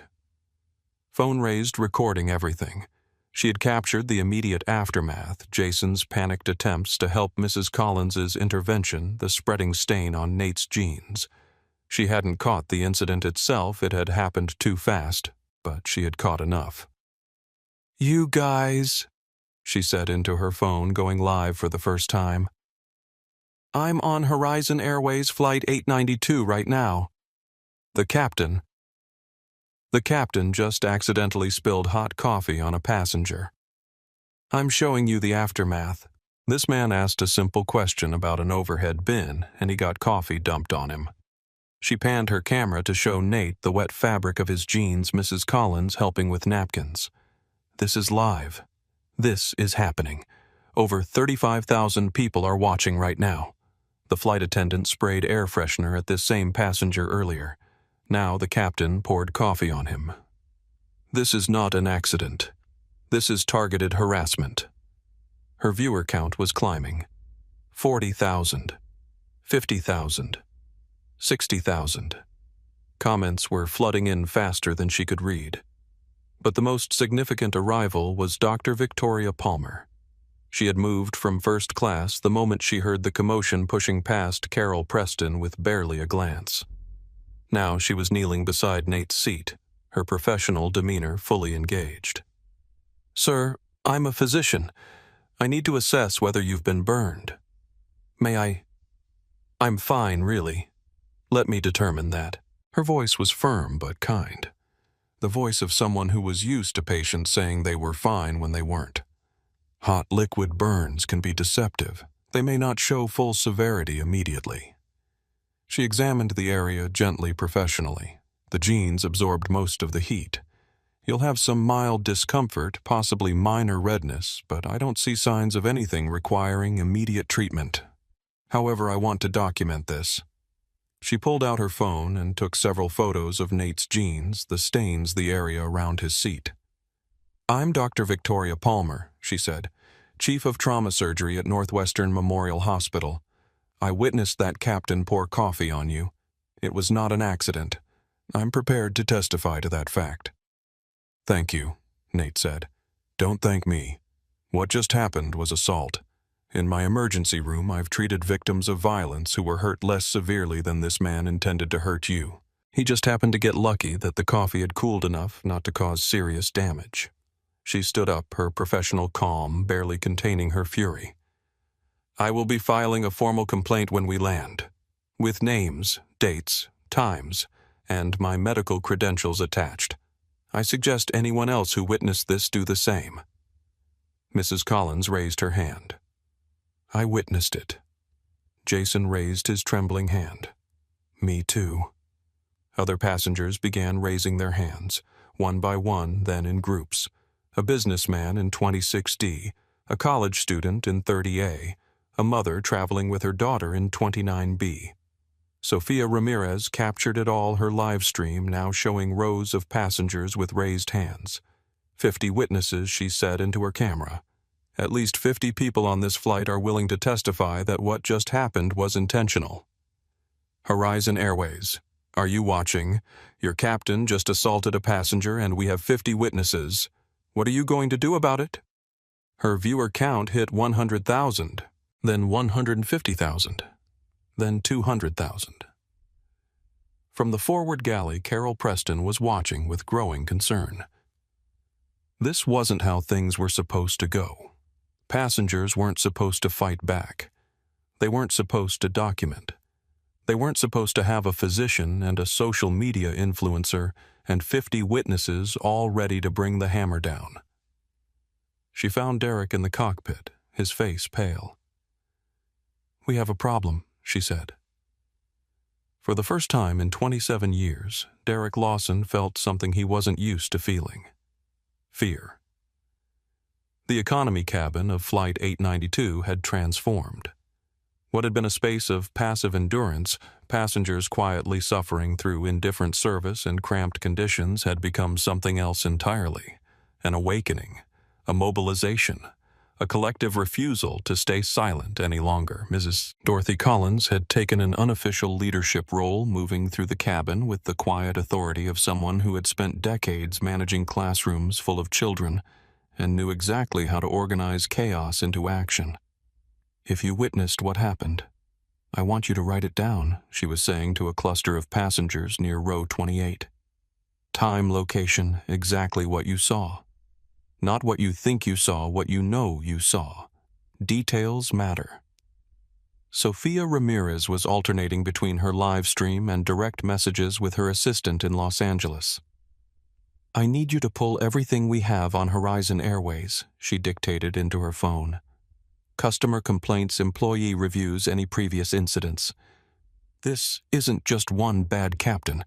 This is a pattern. I can feel it. Her stream had stabilized at around 250,000 concurrent viewers, an enormous number for a spontaneous broadcast. Comments were flooding in from all over the world. People sharing their own horror stories about airlines, about discrimination, about times they had been mistreated and had stayed silent.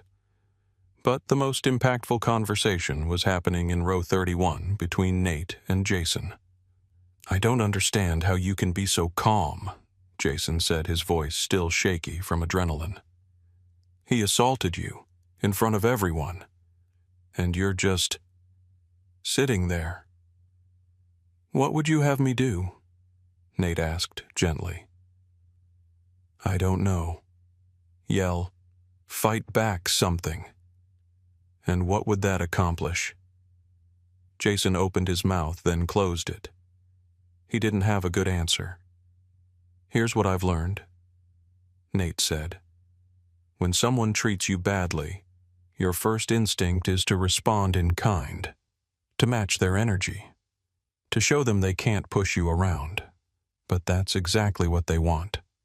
They want you to lose control because then they can point to your reaction and say, "See, I was right about him." So what do you do instead? You stay calm, you document, you wait. And then when the moment is right, you respond in a way they never expected. He paused. Violence and shouting are the weapons of people who have no real power. True power is patient. True power is strategic. True power doesn't need to raise its voice. Jason thought about this.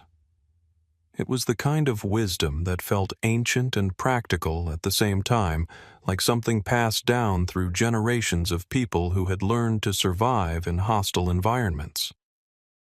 "You sound like you've done this before," Jason said. Nate smiled. "Once or twice." The confrontation, when it came, started with Carol Preston. She emerged from the forward galley with the expression of someone who had been told to do damage control and resented every second of it. She walked to the center of the economy cabin and raised her voice. "Ladies and gentlemen, I understand there's been some confusion about an incident that occurred earlier. I want to assure you that Captain Lawson is deeply sorry for the accident. Turbulence is unpredictable, and sometimes these things happen." "It wasn't an accident," someone shouted from the back. I saw him aim. Another voice added, "We have it on video." Carol's composure cracked slightly. "This wasn't going according to script. I understand you may have your interpretations of what happened," she said, her voice tightening. "But I was there. It was turbulence. Any suggestion otherwise is simply incorrect." Mrs. Collins stood up, all 5 feet 3 inches of her, with 76 years of moral authority backing every word. "Young lady," she said, and the cabin went quiet. "I've been flying since before you were born. I've experienced turbulence in every form imaginable. What I witnessed was not turbulence. What I witnessed was a captain deliberately pouring coffee on a passenger because he didn't like the way that passenger looked at him. I'm going to have to ask you to return to your seat. You can ask all you want. I'm not sitting down until I've said my piece." Mrs. Collins turned to address the cabin, her teacher's voice carrying clearly to every row. "I spent 52 years in classrooms teaching children the difference between right and wrong, teaching them that bullies are not to be tolerated, teaching them that standing up for others isn't just a nice thing to do, it's a moral obligation." She pointed toward the cockpit. "That man in there is a bully. He targeted a passenger for no reason other than prejudice. He poured hot coffee on him and blamed it on turbulence. And this woman," she pointed at Carol, "was complicit. She sprayed air freshener at the same passenger earlier as if he didn't have a right to breathe the same air as the rest of us. You need to sit down immediately, or I will have you removed from this flight." Removed how exactly? Dr. Palmer stood up now, joining Mrs. Collins. "We're at 35,000 feet. Are you going to throw her out the emergency exit?" Carol's face reddened. "I'm warning you both. No, I'm warning you." Dr. Palmer's voice was ice. "I am a physician. I witnessed assault. I have documented everything. And when this plane lands, I am going to make sure that everyone involved in what happened today faces appropriate consequences. Medical, legal, and professional. You can't threaten me." "I'm not threatening. I'm informing. There's a difference." Sophia Ramirez's camera caught everything. Her viewers were going insane in the comments, cheering for Mrs. Collins, and Dr. Palmer demanding justice, calling for boycotts. The tide had turned, and Carol Preston, for all her years of treating passengers like nuisances to be managed, had no idea how to handle passengers who fought back. She retreated to the galley where Derek was waiting. "This is out of control," she said, her voice shaking. "They're organizing. They have doctors and teachers and influencers. There are thousands of people watching online. Derek's jaw tightened. It's fine. They're just passengers. They'll file complaints, nothing will happen, and we'll be flying next week like nothing changed. What if it's different this time? It's not different. It's never different. The union will protect us. They always do. But even as he said it, Derek felt the uncertainty beneath his bravado. This felt different. The way the passengers had rallied, the way that man in the hoodie had stayed so calm, so patient, as if he was waiting for something. What was he waiting for? Nate had seen enough. He had observed the gate agent's dismissiveness, the crew's arrogance, Carol's targeted humiliation, Derek's assault. He had watched good employees like Elena get silenced while bad actors like Carol and Derek faced no consequences. He had documented everything built. His case waited for the right moment. The moment had come. He pulled out his phone, not the burner he'd been using for notes, but a second device he'd kept hidden in his jacket's inner pocket. His real phone. The one with the contact list that included senators, CEOs, and the head of his own legal department. He scrolled to a familiar name, Catherine Shaw. The call connected on the first ring. Nate. Is everything okay? It's been hours. Catherine. It's me, Flight 892, Chicago Crew Base. It's worse than the reports. Much worse. He heard her sharp intake of breath. Tell me. He spoke quietly but clearly, angling his body away from Jason to provide some privacy. Not that it mattered. In a few hours, everything would be public. The gate agents were hostile and dismissive, denied wheelchair assistance to an elderly couple, refused family boarding to a mother with small children. The crew arrived 22 minutes late and blamed traffic. That alone is enough to... There's more. The senior flight attendant, Carol Preston, sprayed air freshener at me, deliberately, in front of witnesses. A clear act of targeted discrimination. Nate. And then the captain, Derek Lawson, poured hot coffee on me. Claimed it was turbulence. It wasn't. I have at least 50 witnesses, including a trauma surgeon and a social media influencer who's been live streaming to over 200,000 people. Silence on the line. Then, you've been assaulted. On your own aircraft. By your own pilot. That's correct. I'm dispatching now. Who do you need HR? Legal, security, and make sure media management is standing by. This is already viral. There's no putting this genie back in the bottle. We'll be at the gate when you land. Are you safe? Do you need medical attention? I'm fine. The coffee wasn't hot enough to cause serious burns. But Catherine, there are passengers on this flight who've been treated terribly. A young man having anxiety attacks. An elderly woman who was dismissed and degraded. A young mother who was denied basic accommodations for her children. A doctor who had to step in because the crew wouldn't. This isn't just about me. I understand. When we land, I want everyone to know who I am. No more hiding.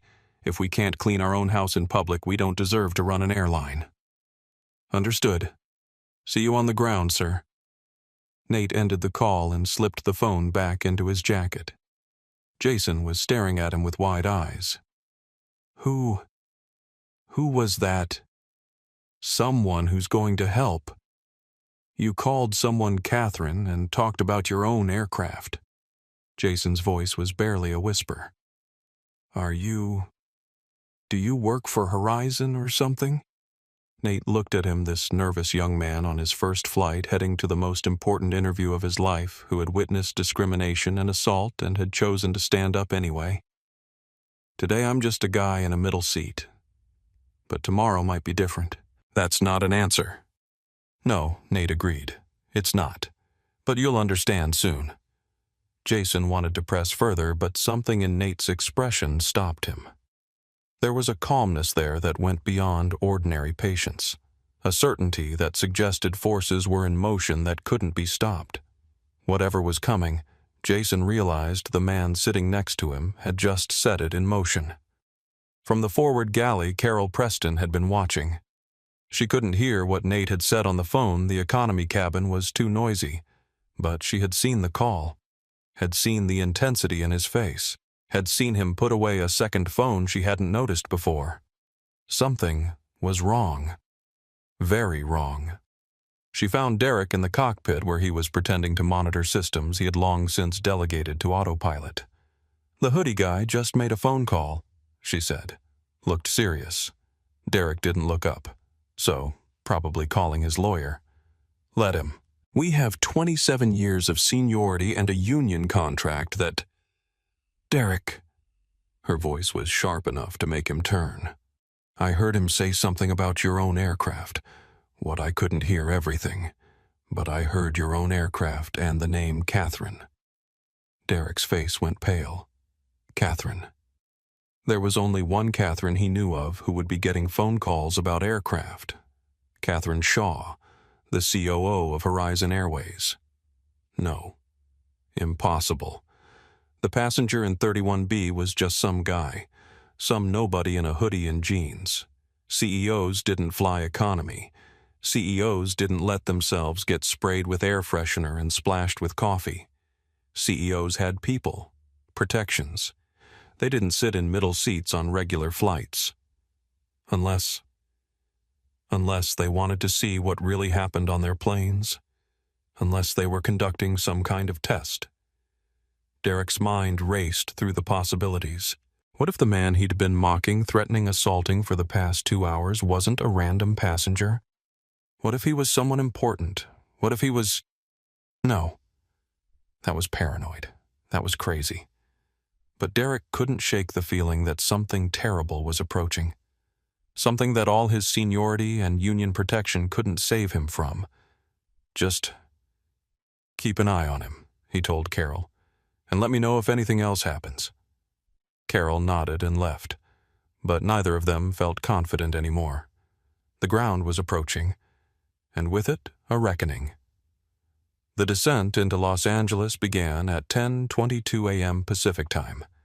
Captain Lawson's voice came over the PA system, but the usual bravado was gone, replaced by something that sounded almost mechanical.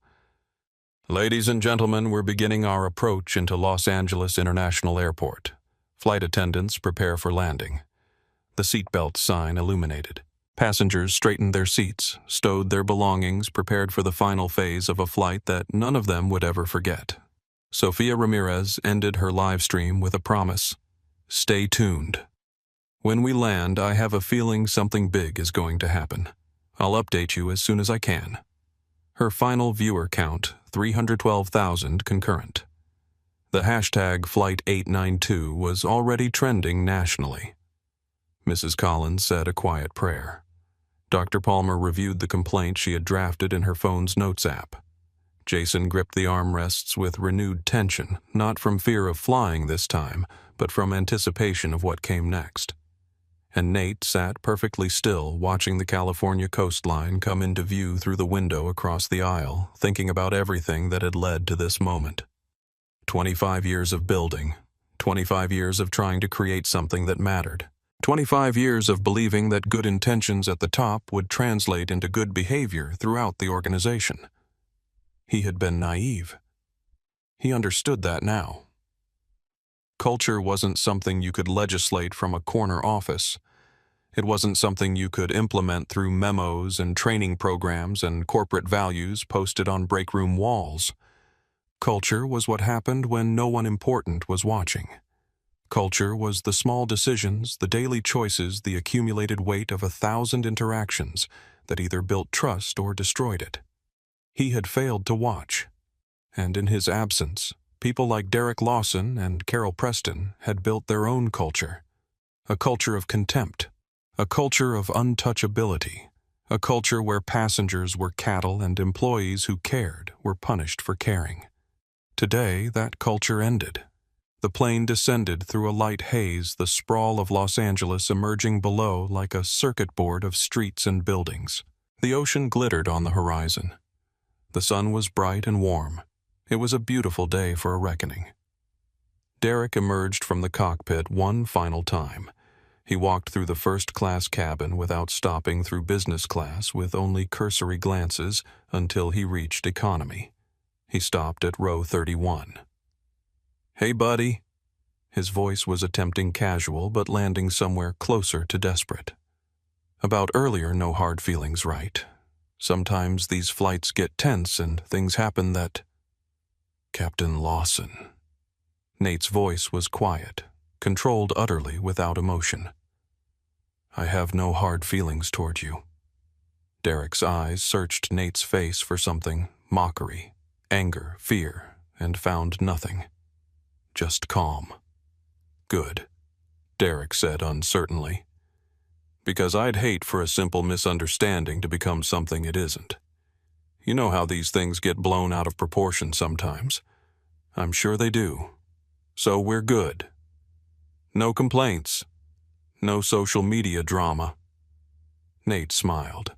It was a small smile, barely there, but something about it made Derek's blood run cold. "Captain Lawson, I think we understand each other perfectly. What does that mean?" "It means you'll find out soon enough." Derek felt fear clawing at his throat. This wasn't how passengers talked to him. This wasn't the submission, the deference, the awareness of power differential that he was used to. This was something else. Something he didn't recognize.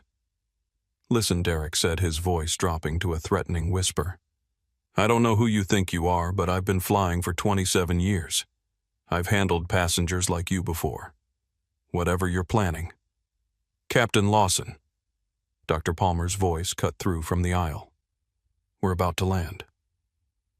"Shouldn't you be in the cockpit?" Derek turned and saw phones raised throughout the economy cabin. Dozens of them, all recording. Every word he said was being captured. Every threat, every desperate attempt at damage control. He was surrounded by witnesses with cameras, and there was nowhere to hide. "This isn't over," he said to Nate. "No," Nate agreed. "It's not." Derek retreated to the cockpit, the eyes of 50 passengers following him every step of the way. The wheels touched down 3 minutes later. Flight 892 had landed. But for Captain Derek Lawson and Carol Preston, the real turbulence was just beginning. The plane touched down smoothly, perhaps the only thing Captain Lawson had done well all day, and began the long taxi toward the gate. Passengers shifted in their seats, gathering belongings, preparing for departure. But no one moved toward the aisle. No one unbuckled their seatbelts. The normal rush to escape the aircraft was absent, replaced by a collective holding of breath. Something was about to happen. Everyone could feel it. Derek's voice came over the PA one final time. "Ladies and gentlemen, welcome to Los Angeles. Local time is 10:47 a.m. Thank you for flying Horizon Airways. We hope you enjoyed your flight." The irony was so thick that several passengers actually laughed. The plane reached the gate. The seatbelt sign dinged off. And then, nothing. The jet bridge didn't extend. Carol Preston, who had been preparing to open the forward door, peered out the window and froze. "Derek," she called toward the cockpit. Her voice strained. "You need to see this." Derek emerged, irritated at being summoned like an underling, and pushed past Carol to look out the small window. His face went white. 3 black SUVs with Horizon Airways logos were parked on the tarmac, arranged in a semicircle around the jet bridge. Several figures in dark suits stood beside them, clearly waiting. But it was the figure in the center that made Derek's blood run cold. A woman with red hair, impeccably dressed, radiating authority from 50 feet away. Catherine Shaw, the COO of Horizon Airways. Derek had met her once at a company event 3 years ago. She had shaken his hand, thanked him for his service, and moved on. He had been one of hundreds of employees she'd greeted that day. But he remembered her. Remembered the intelligence in her eyes. Remembered thinking that she was someone you didn't want as an enemy. And now she was standing on the tarmac, waiting for his plane. "Why is the COO here?" Carol whispered. Derek didn't answer. He couldn't answer.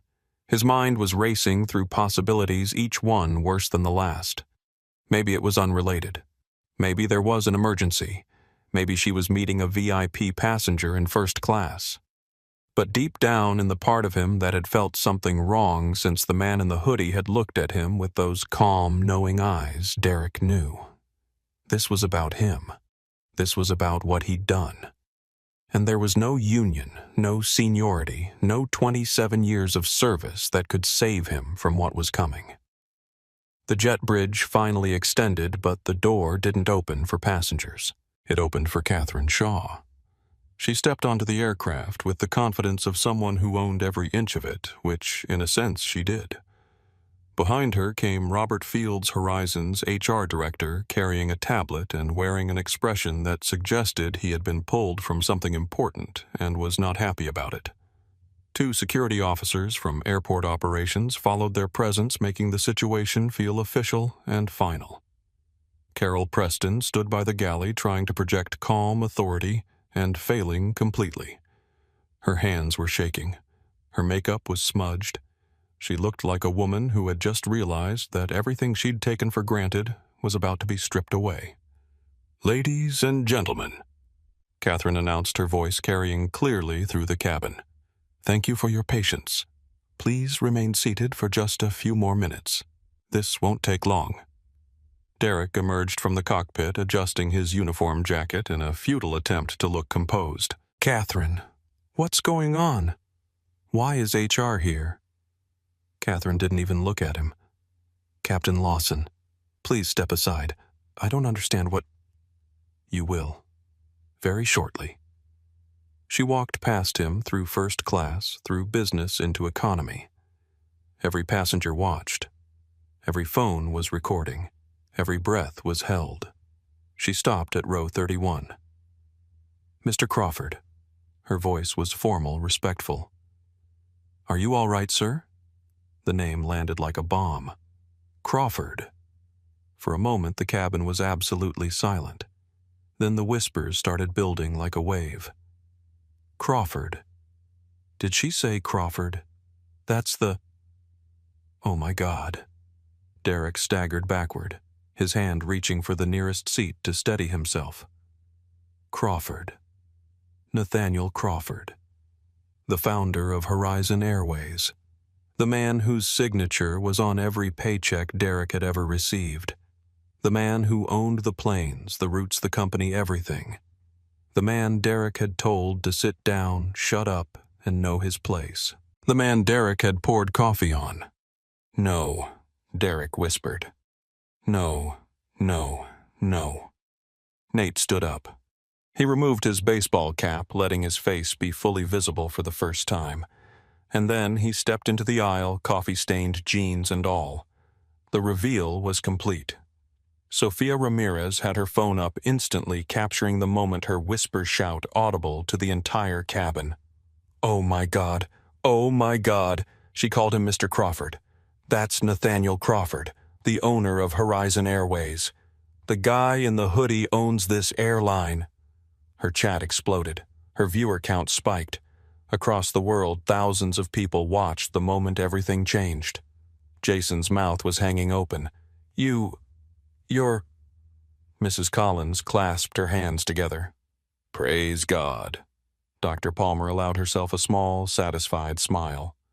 "Well, that explains the calmness." And Carol Preston looked like she might actually faint. Nate surveyed the cabin, the passengers who had witnessed everything, the crew members whose careers were about to end, the team from corporate who had come to clean house. He had been invisible for 4 hours. He had experienced what his passengers experienced. He had seen the rot in his own company with his own eyes. Now it was time to cut it out. Nate stood in the aisle of the economy cabin. His gray hoodie rumpled his jeans, stained with coffee, his baseball cap now held loosely in one hand. He looked nothing like a billionaire, nothing like a CEO, nothing like the man whose name was synonymous with this airline. And yet, when he spoke, the authority in his voice was unmistakable. "My name is Nathaniel Crawford." His words were clear, carrying to every corner of the cabin. I am the founder-majority stockholder and CEO of Horizon Airways. I own this airline.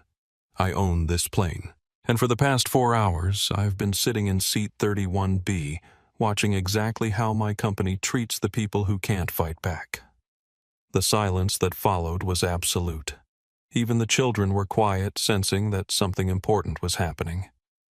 Nate continued, his voice steady but weighted with disappointment.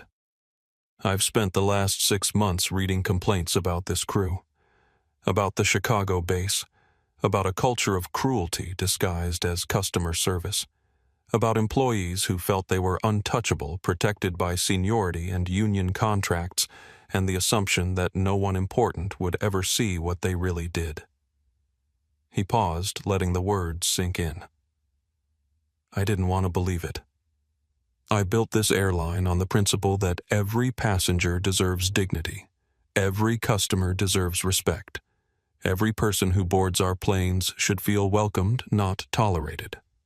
He turned slightly, addressing the entire cabin rather than any single person. Today I walked through my own terminal and watched gate agents demean elderly passengers, dismiss young mothers, and treat wheelchair requests like personal inconveniences. He looked toward the forward galley where Carol was pressed against the bulkhead, her face ashen.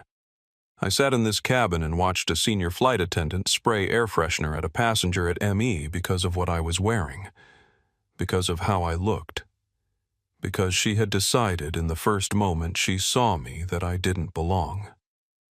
He turned toward the cockpit where Derek was standing frozen in the doorway, and I watched my captain. A man I employed, a man I trusted to carry passengers safely across this country, pour hot coffee on me and blame it on turbulence. I watched him tell me to sit down, shut up, and know my place. I watched him threaten me when I asked a simple question. I watched him mock me for wearing a hoodie instead of a suit. His voice dropped, becoming quiet but somehow more powerful. He did all of this because he thought I was nobody. Because he looked at my clothes and decided I didn't matter. Because he believed that passengers in economy were cattle and he was the king of the cattle car. He turned to face Derek directly. The captain looked like a man watching his own execution. Captain Lawson, you asked me earlier who I was. You wanted to know if I was a reporter, a blogger, someone who might cause trouble for you. Nate stepped closer. Derek tried to retreat but bumped into the cockpit door behind him. I'm the man whose name is on your paycheck, or rather the man who was on your paycheck. He let those words hang in the air. As of this moment, Captain Derek Lawson, you are terminated from Horizon Airways. Your career with this company is over. You will never fly one of my planes again. Derek's face cycled through emotions. Disbelief, denial, rage, and finally desperation. You can't, my union. I have rights. Your union protects you from unfair termination, Nate said calmly. It doesn't protect you from assault, discrimination, and conduct unbecoming. We have documentation of every word you said today. We have witnesses in every row. We have live video that has been seen by... He glanced at Sophia. How many people Sophia checked her phone? Current stream is at 480,000. The hashtag has over 2 million views. 2 million witnesses, Nate continued. Your union can negotiate severance packages and dispute performance reviews. It cannot save you from this. Derek's knees buckled. He grabbed the cockpit doorframe for support. 27 years, he whispered. I gave 27 years to this company. And in 4 hours, you undid all of it. Nate's voice wasn't angry. It was something worse, disappointed. You had a chance to be better today. When you walked through this cabin, you could have been kind. When you saw me in my hoodie, you could have treated me like a person. When you spilled that coffee, you could have apologized. He shook his head slowly. But you didn't, because kindness wasn't your default. Cruelty was.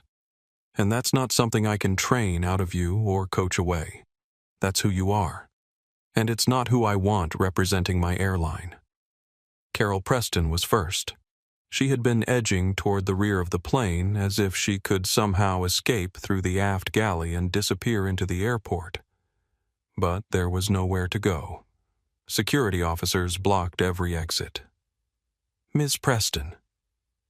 Catherine's voice stopped her cold. "Please stay where you are." Carol turned her face a mask of desperate innocence. "I didn't do anything. It was all him. I was just following orders. We have footage of you spraying air freshener at Mr. Crawford." Catherine's voice was ice. "We have witness statements about your treatment of passengers throughout this flight. We have complaint records dating back years, complaints that were dismissed, buried, or ignored." "Those were all I was cleared," the union said. "The union protects you from unfair labor practices. It doesn't protect you from documented discrimination and hostile behavior toward passengers." Catherine stepped closer. "You had 63 complaints in your file, Ms. Preston. 63. And somehow every single one was dismissed. That's not going to happen anymore." Carol's face crumpled. The mask fell away, and underneath was something raw and ugly. Fear, regret, and the dawning realization that the world she had taken for granted was ending. "Please," she whispered. "I have bills. I have a mortgage. I've been with this company for 23 years. "You should have thought about that," Catherine said, "before you decided that passengers were beneath your dignity." She nodded to the security officers. "Ms. Preston is suspended pending full investigation. Escort her off the aircraft. Collect her credentials." Carol went quietly, too shocked to fight. But as she passed Nate, she stopped. "This isn't fair," she said, her voice breaking. "I was just doing what everyone does. I was just... "You were just being cruel," Nate said quietly.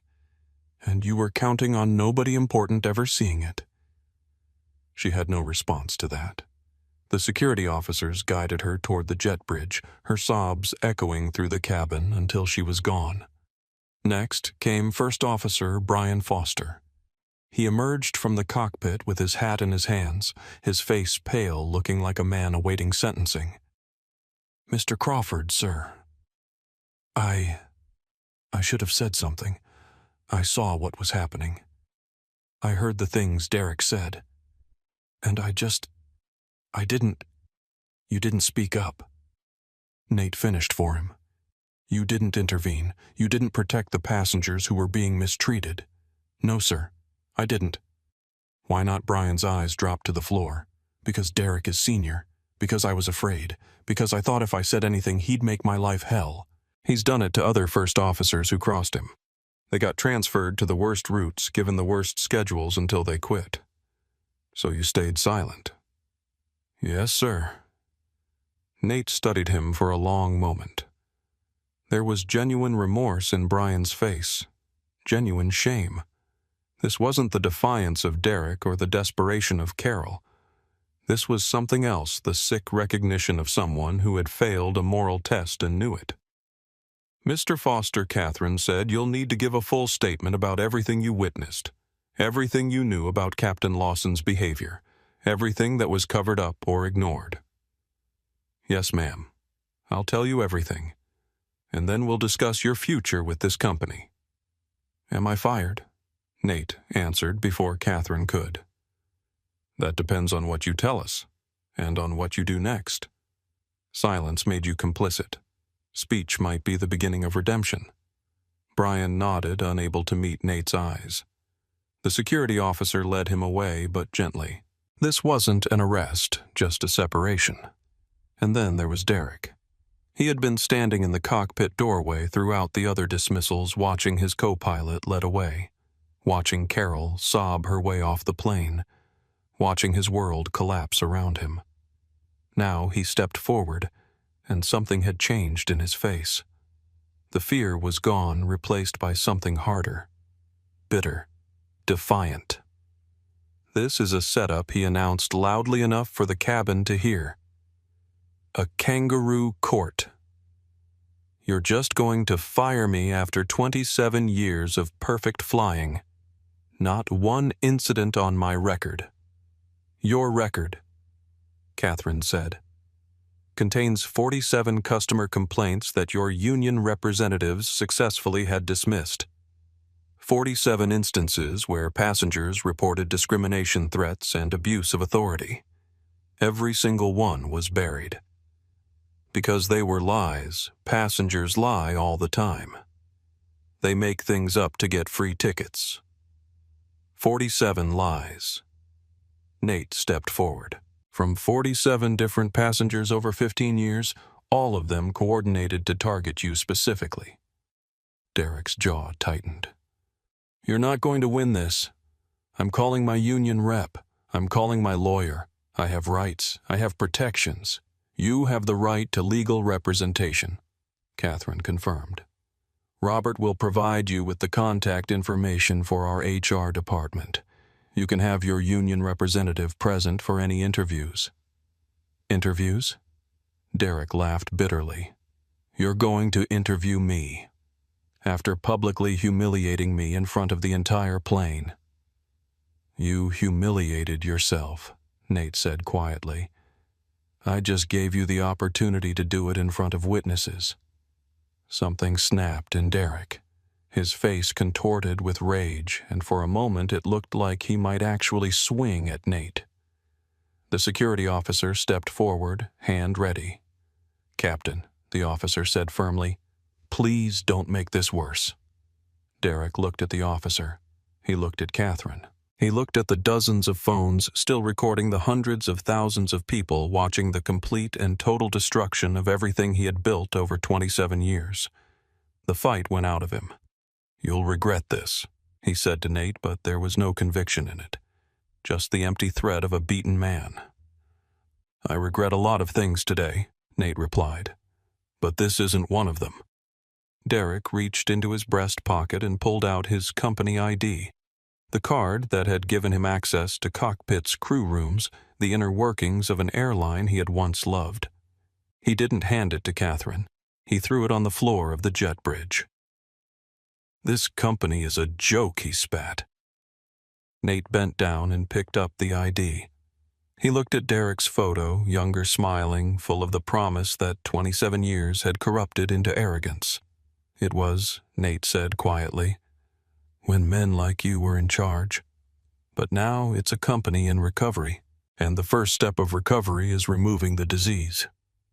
He handed the ID to Catherine. Get him out of here. The security officer took Derek's arm. The captain who had mocked passengers, threatened whistleblowers, and assaulted the owner of his own airline was led away like any other disgraced employee. His shouts about rights and lawyers echoed down the jet bridge until they finally faded. And then it was quiet.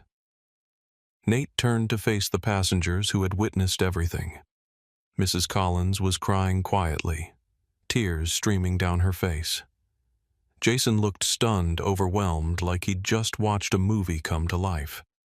Dr. Palmer was nodding slowly, satisfied that justice had been served. Sophia Ramirez was still streaming, capturing every moment for the millions who would watch later. And Elena Reyes, the junior flight attendant who had shown compassion when no one else would, was standing in the galley with tears in her eyes. Nate walked toward her. Elena, he said, you helped a young mother when your supervisor told you not to. You apologized to me when your colleagues attacked me. You showed kindness when everyone around you was being cruel. I just did what was right, Elena whispered. Anyone would have... No, they wouldn't have. And that's the point. Nate turned to Catherine. Ms. Reyes will not be punished for the actions of her crew. She'll be rewarded for them. Catherine nodded. Ms. Reyes, please report to our corporate office tomorrow morning. We'd like to discuss your future with the company. Elena's eyes went wide. My future. I'm not in the habit of punishing people who do the right thing, Nate said. You're going to help us fix this, if you're willing. Elena couldn't speak. She just nodded, tears streaming down her face, and somewhere in the cabin, passengers began to applaud. In the weeks that followed, the consequences fell like dominoes. Captain Derek Lawson's termination was upheld by an arbitration board despite the union's best efforts. The evidence was simply too overwhelming, too public, too documented to dispute. His 27-year career ended not with a gold watch and a celebration, but with a viral video and a cautionary tale. He lost his pension, his prestige, and ultimately his marriage, which had been straining under the weight of his arrogance for years. Last anyone heard, he was teaching ground school at a small regional flight academy, his captain's stripes traded for a polo shirt and a classroom full of students who had all seen the video of his downfall. Carol Preston fared no better. Her lawsuit against Horizon Airways was dismissed within weeks, and she was ordered to pay the company's legal fees, a sum that forced her to sell her condo and move in with her sister. She found work eventually at a call center where she was monitored daily for the customer service skills she had so spectacularly lacked at 35,000 feet. But the positive outcomes were just as powerful, more so perhaps because they proved that good behavior could be rewarded just as surely as bad behavior could be punished. Elena Reyes was promoted to Customer Experience Training Director, becoming the youngest person to hold that title in company history. She helped design a new training program called the Flight 892 Standard, which became mandatory for every Horizon employee and was eventually adopted by 3 other major carriers. Dr. Victoria Palmer was granted lifetime first-class status, though she often chose to sit in economy, saying the view was better when you could see how people really treated each other. Jason Mitchell got the job in Los Angeles, and 2 weeks into his new position received a handwritten note from Nathaniel Crawford, wishing him well along with a card for 100,000 travel miles. He framed the note and hung it above his desk. Mrs. Dorothy Collins received a personal phone call from Catherine Shaw thanking her for her courage and offering her free flights for life.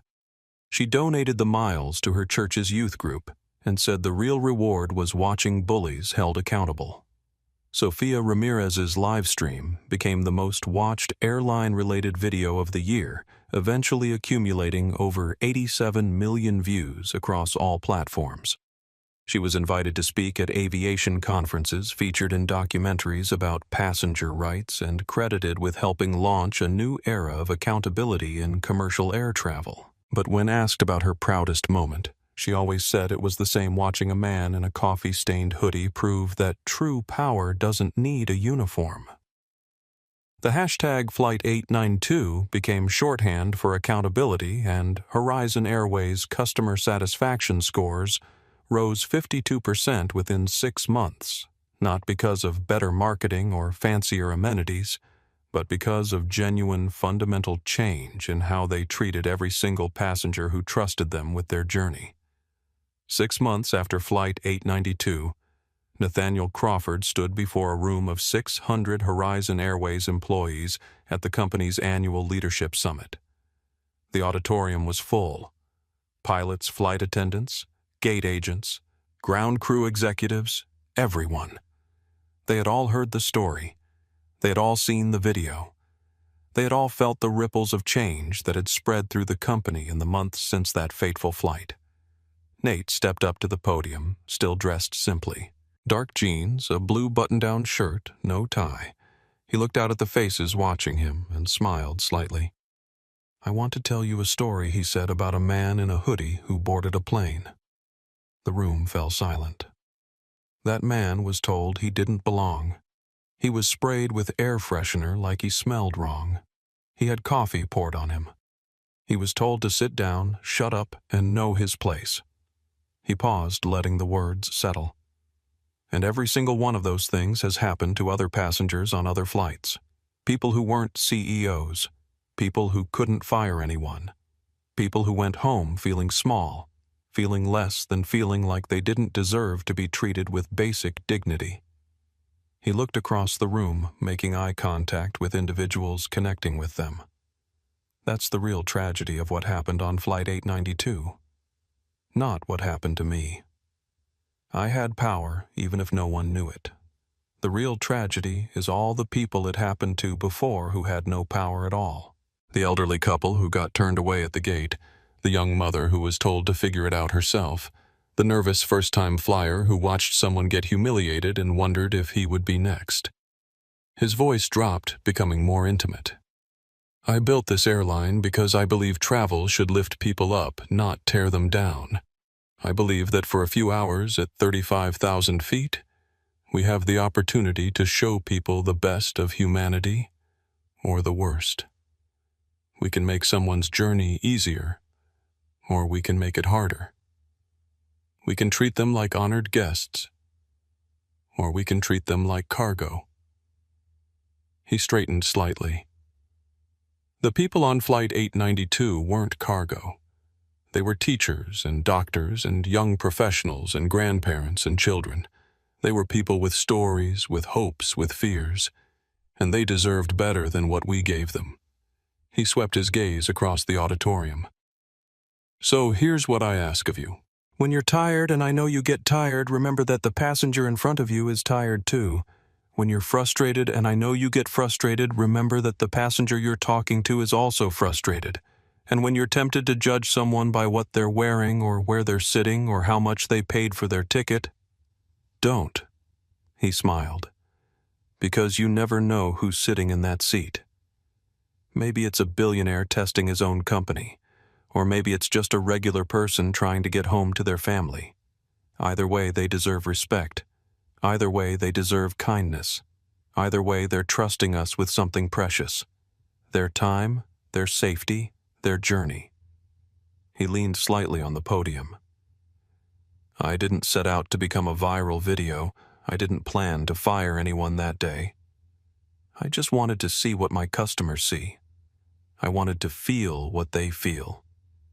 And when I did, I knew we had to change. He paused one final time. Change isn't easy. It requires looking honestly at our failures. It requires holding ourselves accountable. It requires choosing to be better every single day, even when it's hard, even when no one's watching, even when the passenger in front of us is difficult or demanding or dressed in a way we don't expect. He nodded once decisively. That's the Flight 892 standard. Not perfection, just humanity. Not luxury, just dignity. Not performance, just genuine care for the people who trust us to get them where they need to go. He smiled at the crowd. Any questions? There were none. Just applause that started somewhere in the back and built until it filled the entire auditorium. And so, Flight 892 became more than a viral video. It became a reminder for all of us that power isn't about uniforms or titles or first-class seats. Captain Derek Lawson thought his stripes made him untouchable. He thought his seniority made him right. He thought a man in a hoodie was beneath him. He was wrong about all of it. And maybe that's the lesson. You never know who's sitting next to you. The quiet person in economy might own the airline. The woman in the middle seat might be a surgeon who will save your life someday. The nervous kid on his first flight might grow up to change the world. Or maybe they won't be anyone famous at all. Maybe they'll just be regular people traveling from one place to another, hoping for a little kindness along the way. And here's the thing, they deserve that kindness either way. So the next time someone looks at you like you don't belong because of your clothes, your skin, your seat number, your ticket class, remember this story. Remember the man in the hoodie who stayed calm while a pilot poured coffee on him, who didn't raise his voice, who didn't lose his temper, who waited, who documented, who let the guilty condemn themselves through their own actions, and then, when the moment was right, responded in a way they never expected. True power isn't about making noise. It's about knowing exactly who you are and refusing to let anyone tell you otherwise. If this story moved you, I want to hear from you. Have you ever been judged by your appearance? Have you witnessed someone being treated unfairly? Drop your story in the comments because the next video we make might be inspired by yours. Hit that like button if Captain Lawson got exactly what he deserved. Subscribe and turn on notifications so you never miss another story of justice served. Share this video with someone who needs to hear this message today. Share it with someone who has ever been made to feel like they don't belong. Share it with someone who needs to be reminded that karma is real and that bullies eventually face the consequences of their actions. And remember, respect has no dress code. Until next time, stay kind, stay humble, and never underestimate the person in the middle seat.